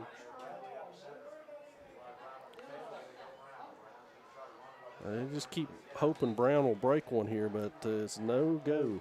I believe that's all they're trying to do is I know that he has speed watching him warm up, and I guess they're just hoping that he can get past that first and into the second level and begin to hurt us in some way. But that's a hard knock to be at. That was over to Insay Ufert and Josh Collins' side. And there was no going there. He got two falling forward, so that sets the Panthers up 2nd and 8 here. They go back to the traditional offset eye that the Panthers love. There's the fullback up the middle, and Addicts. Don't know they're going to push him for a first down there. And he is good for a first down, I believe. Whole bunch of Maroon Devils in there and Panthers as well, pushing and tugging. And that will be a Panther first down.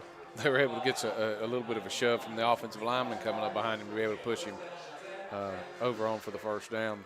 And go ahead. I was about to say it's the biggest running play other than reverse that they've had all night long. And what I was getting ready to say is that's a staple of the Panther offense. Their fullback is used to catch passes, block, and that run. And that run, the trap, the inside play, and they'll probably go back to it here. They do. And they do. Not this time. Tough lesson. That's Ufert and Sutton over there for a gain of half a yard maybe. But, why not? I mean, if it worked one time, try it again. If it doesn't, then oh well. Well, we certainly did it. Yeah, we certainly did it. We had a little more success. We flip sides occasionally, but it's the same one. So the Panthers will go shotgun here on 2nd down. It's Brown and Bradley in the backfield. Brown moves over to Bradley's left now. Bradley takes a step back, looks deep, side slings it downfield. Picked off. Great job. Drew Cody's got it. He's headed the other way. He's got blockers in front of him. We've got blockers. Cody's got this one all the way to the house. It's a touchdown. Maroon Devils. Great job. It was a great job intercepting the ball, getting in front of that, and we also did a great job of rallying around it. This is a good thing. They've probably been working on this. When they got an interception, he's yelling bingo, bingo, bingo. These guys are going to turn into offensive players, and those are excellent blocks all the way downfield.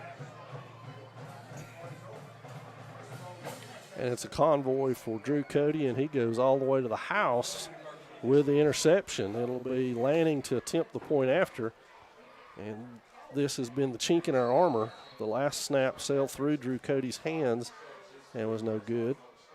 And Lanning pushed the other one a little bit right, so this time looking to get one down. He rockets that one through, and it's good. So the Maroon Devils on the board again, and that puts it to 26-6 in favor of our Maroon Devils. We'll be back with a kickoff.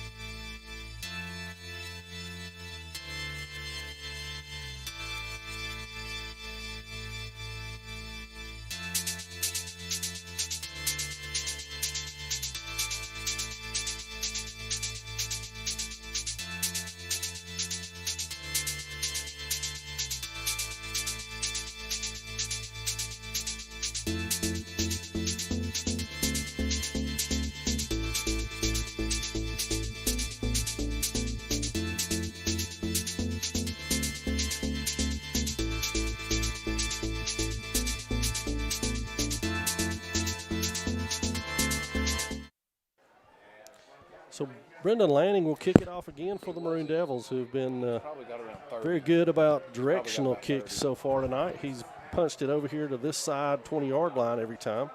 And this is another one punched in that direction. Oh, they're not there. Get there, get there, get there. Great job. Zeke Glaspie picks that one off himself, and the Maroon Devils have successfully pooch kicked and recovered on the Zeke Glaspie fumble recovery. That is what I would mention on the very opening kickoff, the hat trick. Yep. That's what we used to call it, and it's just let your outside guy, can you kick it right over the front man's head and just in between the second, which is exactly what they were able to do, and that ball made it bounce, and Glaspie was able to get there. And that's a speedy guy you want to get there, too. Absolutely. So Maroon Devil football here. and they take over at the Panther 36. Stroman and Collins in the veerback set, tight end on the line. Looks like Reese is doing a little bit of adjustments. He sees something there. Inside, Stroman. almost midline there. Stroman had about 5 before being pushed backwards by Nickerson. And that's what it's designed to do. Like I said earlier, I mean, you get 4 or 5 yards on an inside midline veer play like that. That's all you need.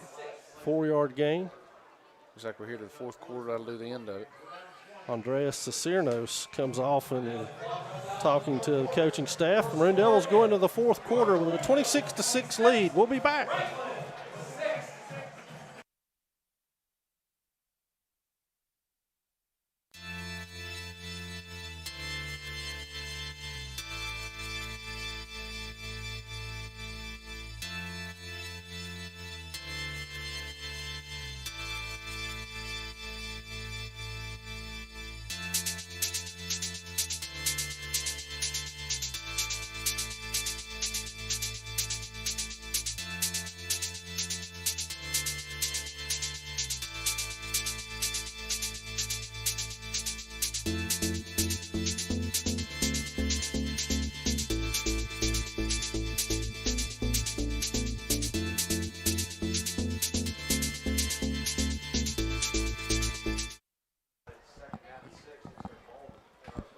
So as we open the fourth quarter of play, it'll be Maroon Devil football, 2nd and 6 from the Panther 33-yard line, 32-yard line actually.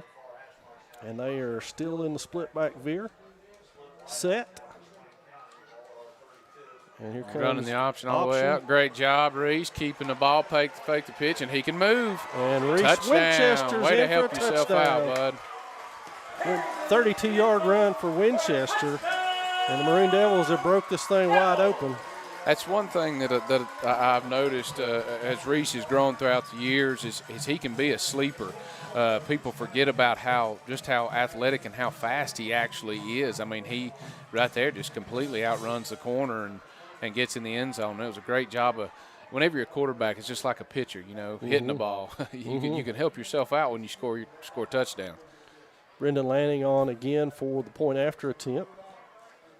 His holder is Drew Cody, and that is up and good. So that'll do it. The Maroon Devils now have opened up a 33-6 lead as we're just 10 seconds into the fourth quarter. We'll be back with the kickoff.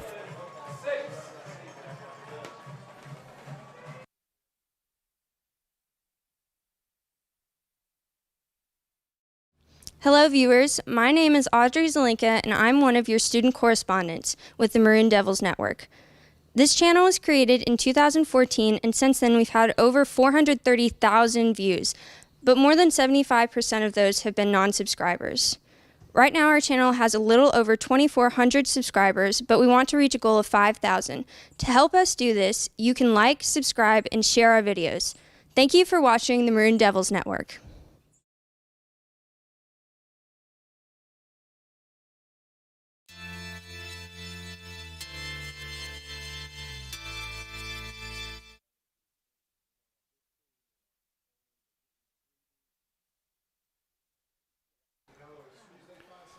So it'll be Brendan Lanning to kick it off for the Maroon Devils. And Cody, you and I were talking during the break about one of the more unsung things, at least I feel like, out of this game is the emergence of some of these other players like James Stroman and folks like that who are making plays. And here's another pooch kick. That's going to be up again, recovered there by number 4, Braylon Desarn, and he is tackled back there by Mason Cochran for a big loss. He took it on about the 24-yard line, and Mason wrangles him down at the 17 for the Panthers. Yeah, what we've been able to do is what you were just talking about is develop more weapons. And when you have more weapons on offense, you become more unpredictable. And the more unpredictable you are on offense, the more successful you can be when you really start executing plays like we have done this game. And to me, the key is not having to rely on Josh Collins or Josiah Glaspie or Reese Winchester for those big plays. Somebody else is supplying them. Brown Great job, Josh. almost got outside. He almost got outside, but Josh played exactly what he needed to do there, and you play outside in that technique. You want to remain outside. He doesn't get outside of you, but you can close fast on him like this. You see him, he hops outside, and then closes when he needs to. I tell you what, Cody, the most impressive thing for me through 3 games has been this Maroon Devil defense. They really have. Really good. They continue to progress, which is also a sign of a growing team, a more maturing team, that they begin to get better and better and better. If we stay healthy, we're going to be a tough defense to contend with. Toss sweep this time. He splits through and gets the biggest gain, one of the biggest gains of the nights for Eli Brown. Spun down over there by Stillwell and Frost. He got about 6 out of that. Got about 6. That wasn't bad. He found a little gap there, which is going to happen sometimes when you're playing alley defense. But what we made to do is we made him string it out as far as we can. You can tell there that Mr. Brown in the backfield, he's tired. He's got his hands on his knees, and he's taking a lot of licks tonight. Mm-hmm. So now the traditional I, they go the other way with it. Great job. Guess who? The big men. And I tell you what, that's discouraging as a running back. I can tell you this, when I get a toss sweep and the nose man or the tackle runs me down, that's not good. It doesn't help your ego No, at all, it doesn't help your ego at all. You kind of feel, like I said, a little bit emasculated, a little bit defeated and deflated on that. But as you can see this, inside he saw it coming, read it, pushed off, and come right downhill. Boy, that's the way you played that. It's a great job. We saw some of that out of Insay last year when he got healthy enough to finally go both ways. He was a real revelation on defense. And that lateral movement, our defensive linemen are really showing their ability to jam and then move laterally side to side up and down the field. Delay a game on the Panthers as they were trying to get another player on. They only had 10 on the field. It's still the same players. It's Will Sinclair to do the punting for the Panthers. And quick check of his punting is 5 for 28. That includes the block. And almost got another one, and there's roughing the kicker. That's going to be down by the Panthers, Josh McGahab, but it's probably going to be a first down. And what ended up happening there is our players ran into each other and then bumped into him. Now, he did a good acting job there. I know he got hit, and I certainly don't want to ever take anything away because a punter is very vulnerable when they're punting the ball like that. But it's going to be waved off, declined by the Panthers because it was not enough for a first down.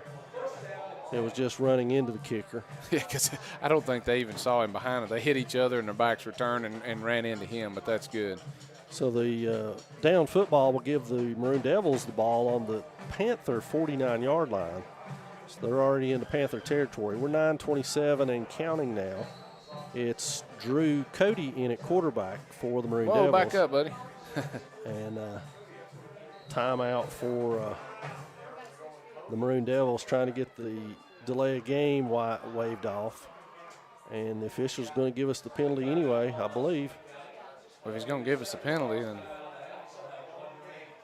Well, it's a timeout for the Maroon Devils nonetheless, so we'll take it along with them. Yeah.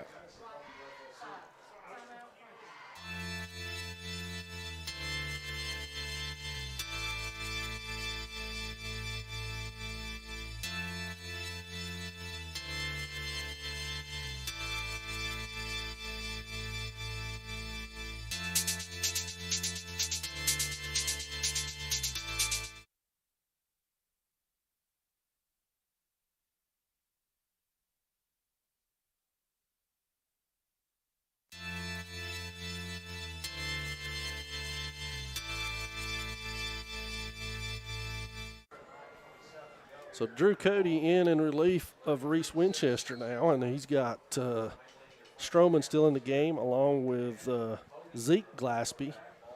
And the Maroon Devils still have everybody else out there, and Glaspie's saying, why am I in the game again? Oh, goodness. Because he got wrapped up and fumbled. Yeah, I didn't even see that he fumbled the ball. I didn't even see the officials acknowledge that the ball was fumbled. Usually they're throwing their – I don't see a beanbag. I didn't see one beanbag or anything, so I didn't even acknowledge there was a fumble there, but it was a fumble recovered by the Panthers. Well, fortunately for the Devils, great. There it is. He just dropped it, and I guess it got covered up in the maroon. Nobody even knew it was laying there. So, fortunately, Grady Lewis was paying attention and made the tackle. It'll be Panther football on the Maroon Devil side of the field at the 42. And so they will go back to work here at 9:19. It's still Bradley under center, and there's the fullback trap. Great job. Lucas Sutton sniffed that out.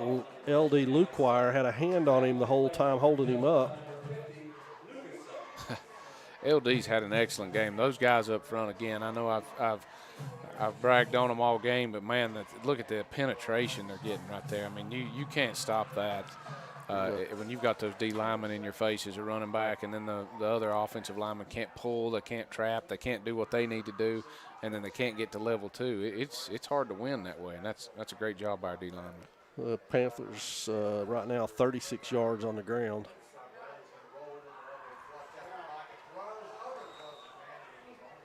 Cameron George almost intercepted that ball with an interception there.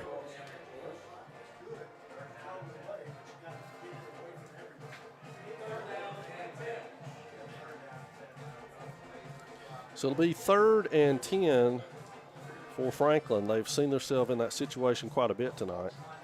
I'm a little shocked. That may have been one of them, but I'm a little shocked they haven't gone more to their flood routes. They've been pretty successful with those.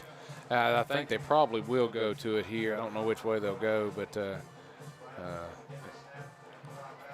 oh, he's got a hold of him. Great job. Got a sack there. Great job reaching in and grabbing what you can grab a hold of there. Who was that? Drew Skaggs on the sack. Yep, showing a little depth there, getting some of those big guys in and out. That's a great job. When you've got your sophomores and your juniors, those that are really going to help you out, because they're going to have to help you out as the season progresses. Absolutely. You can't rely on everybody all the time. So it's good to work them in there, get them some plays, and then show what they're able to do. Good rugby punt, considering that he had nothing going for him out of that.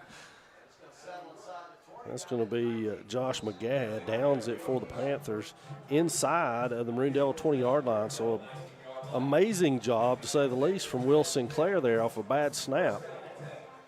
Running rugby style, he got that thing off, and it turns out to be gold again for Franklin as they pin Swain deep in their own territory. They've definitely had some good bounces, pun intended, on that with their special teams and punting the football. Those guys are good. They do have excellent specialty players. We saw them warming up before the game and certainly at halftime. So still Cody in the lineup. It's still Stroman and Glaspie in the backfield. It's Zeke Glaspie rather than Josiah. Straight handoff to Zeke. Great job, and he's got some wheels now, and if he gets open, he can run. Good run by him and tackle by Braylon Desarn, but not before Zeke gets out over the 35-yard line. Again, they were exploiting that middle part of the field. Glaspie was able to get in there, and one thing he can do, boy, he can cut on a dime. And when he gets in there and takes one step, he's in the secondary and he can move.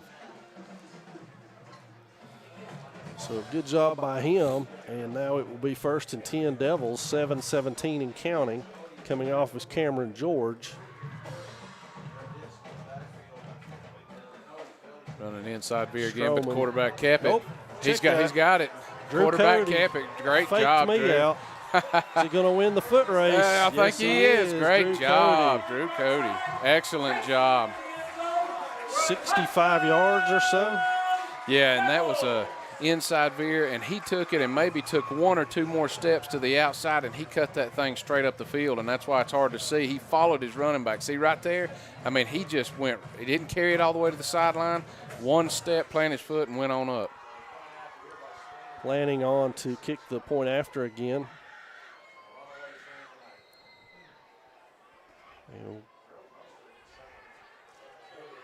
Okay.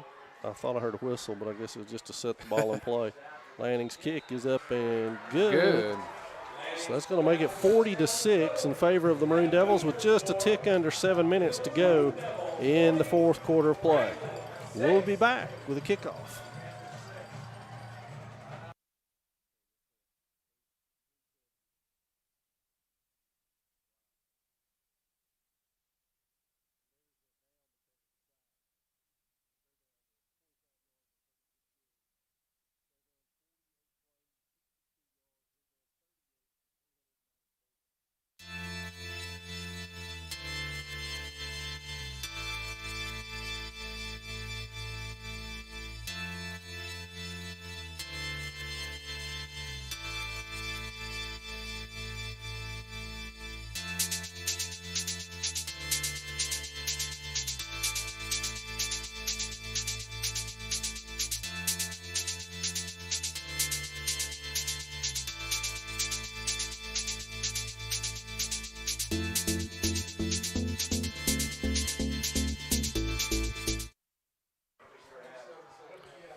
Maroon Devils set to kick it off again. Brandon Lanning and Cody, as you mentioned, may have been during one of the breaks or during live action, I don't know, but the Maroon Devils now have crested 300 yards rushing with 370 on the night and 31 carries.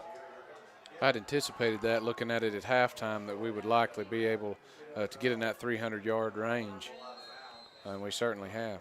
That one rolls out of bounds, so it'll be Panther ball on the 35, I believe, unless they want us to kick it again, which I doubt they'll do. Most teams, take it on the 35. Just taking it on the 35. I'm sure they will too. Absolutely. So probably getting ready to see a whole host of fresh Maroon Devils on the field. We'll try to get the call for you as we go through this final 7 minutes minus a second. And we've been told that the clock will run a little faster than it has been in the past with the score what it is. So the Panthers, and there's Brown finally getting free as he weaves his way in and out and is thrown down there by Mason Cochran after a gain of about 12. Biggest run of the night for Eli Brown as he finally found some running room. We got some sophomores in there. Looks like we have Michael Sudduth. If I can see. Drew Skaggs is still in. Trent Jones. Linebackers are Mason Cochran and Matthew Ferguson.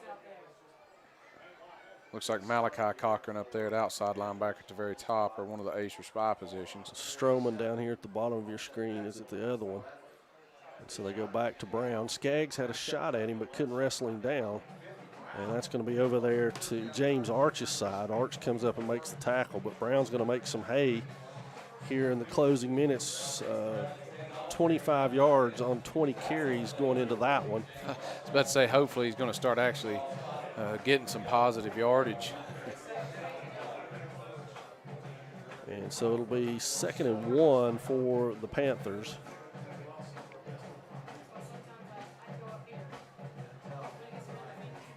I was about to say, it's probably a thing that Franklin's going to have to start thinking about too. They have a whole season left to play, and they don't need to be running their starters right now with just 5 minutes left. And that's Attic Sutton. Tackled by Malachi Cochran and Silas Stanberry there. He's on the Maroon Devil 30. They've got the clock running, and I figured they'd do that. They're going to run the clock pretty quick with a score like this, even though the chains are moving.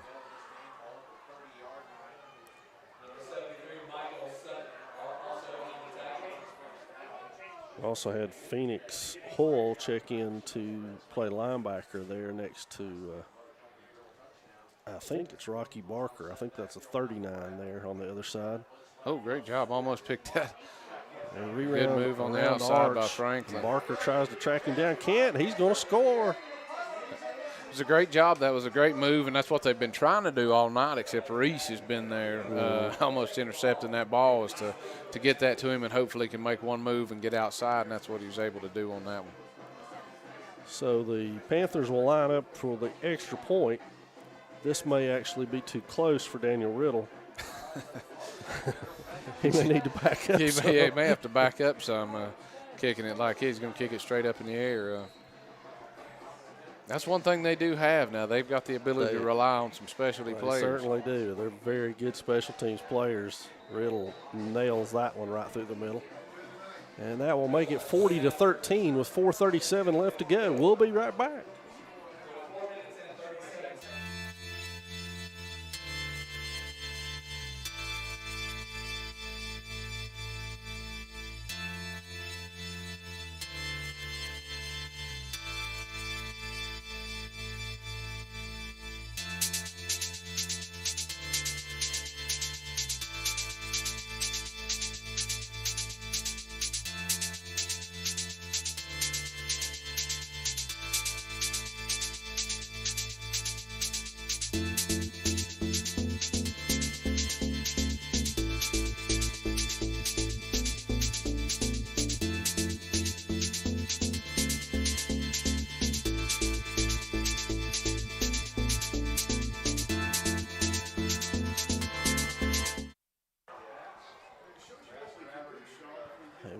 Set for Will Sinclair to kick it off. It's Graham and Josh Collins back deep for the Devils. As we said during the break, Gary, if you're watching, Cody and I have put 40 on the board here tonight. You and Coach are a little behind that pace. I'm sure he is watching. He's probably out there in Arkansas somewhere. They're an hour behind us, so I'm sure if he got the time right, he's watching. Josh Collins from the 1. He's got a hole. Weaves his way around, bumps outside, cuts back across the grain, avoids that defender, weaves his way around, and Wyatt Cantrell saved a touchdown perhaps as Josh Collins puts a little electric current into one and brings it up from the 1 all the way to the 41 of the Maroon Devils. Picking and weaving. As you can see on the replay, some nifty footwork from the senior. Absolutely. Especially, hard to catch. Especially coming off the bench cold, having not played for about 8 minutes. Right, and coming back in there and playing a little bit. It looks like I don't know if they'll give him too much. They need to make sure that they save it. They got a lot of Smoky Mountain Conference games coming up. So it's still Drew Cody under center for the Devils. Stroman and Skeet Cook in the backfield now.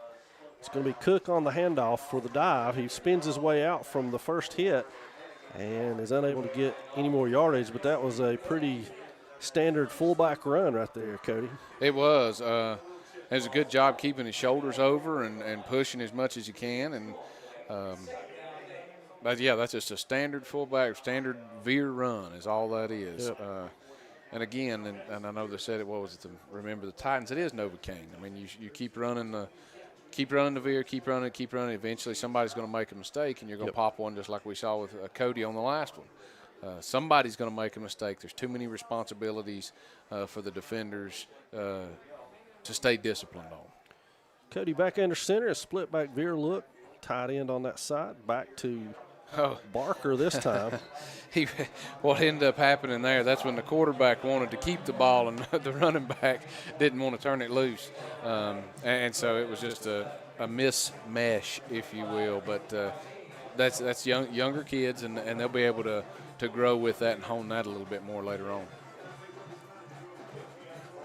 So Maroon Devils break huddle with a 3rd and 7 here from their own 45-yard line. Letting the clock run as much as you can. Stroman and Barker are your running backs.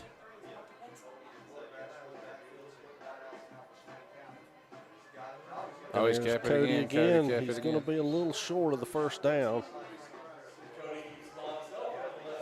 Cody really understands that, understands a veer offense like that, and sometimes if that tight end if the defensive end is closing that fast on your dive back, then the closest and the biggest hole is going to be right where that defensive end left from, and he's got that figured out to pull it and then take one step and then right back upfield.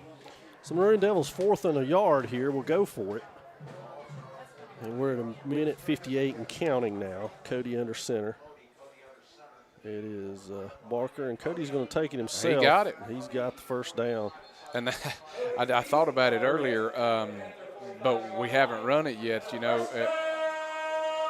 in 2001, Williamston ran a defense similar to what Franklin's running right now, and I remember in the state championship game in 2001 that Michael Watson had tremendous yardage on quarterback sneaks. Yep.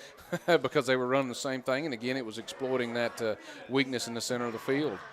So a quarterback sneak isn't a bad play to run. No. Something else to defend. It is. It's something else to think about, something else you have to prepare for. Now the Maroon Devils in victory formation are going to take the snap and take a knee with a minute 8 running in this one. C.J. Robinson on, number 17, down at the bottom of the screen. And Cody and gang will huddle up. It's academic at this point. I think the Maroon Devils have secured the W here at home. It was a great job, much better team effort. Looked like we were firing on all cylinders tonight. A few little things, loose ends to tie up, but as long as everyone stays healthy and these Maroon Devils keep improving week to week, this is going to be a very impressive team to watch. And Cody snuck a knee and nobody saw it. And that's going to do it as the Maroon Devils have wrapped this one up 40-13 for the victory tonight. They will be at Tuscola next week. Stay tuned to the Maroon Devils Network and we'll let you know if we're going to be there to bring it to you or not. We sure hope so. And it's been a pleasure for myself, Cody, to bring this game to you tonight. And thanks for tuning in here on the Maroon Devils Network. We'll see you next week. Absolutely. Thank you.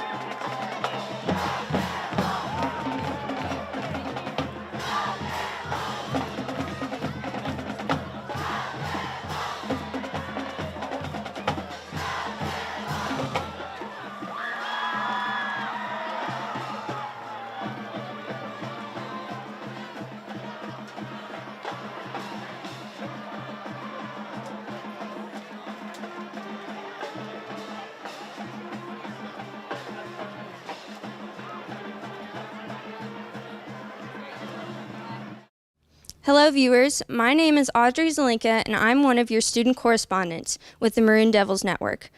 This channel was created in 2014 and since then we've had over 430,000 views, but more than 75% of those have been non-subscribers. Right now our channel has a little over 2,400 subscribers, but we want to reach a goal of 5,000. To help us do this, you can like, subscribe, and share our videos. Thank you for watching the Maroon Devils Network.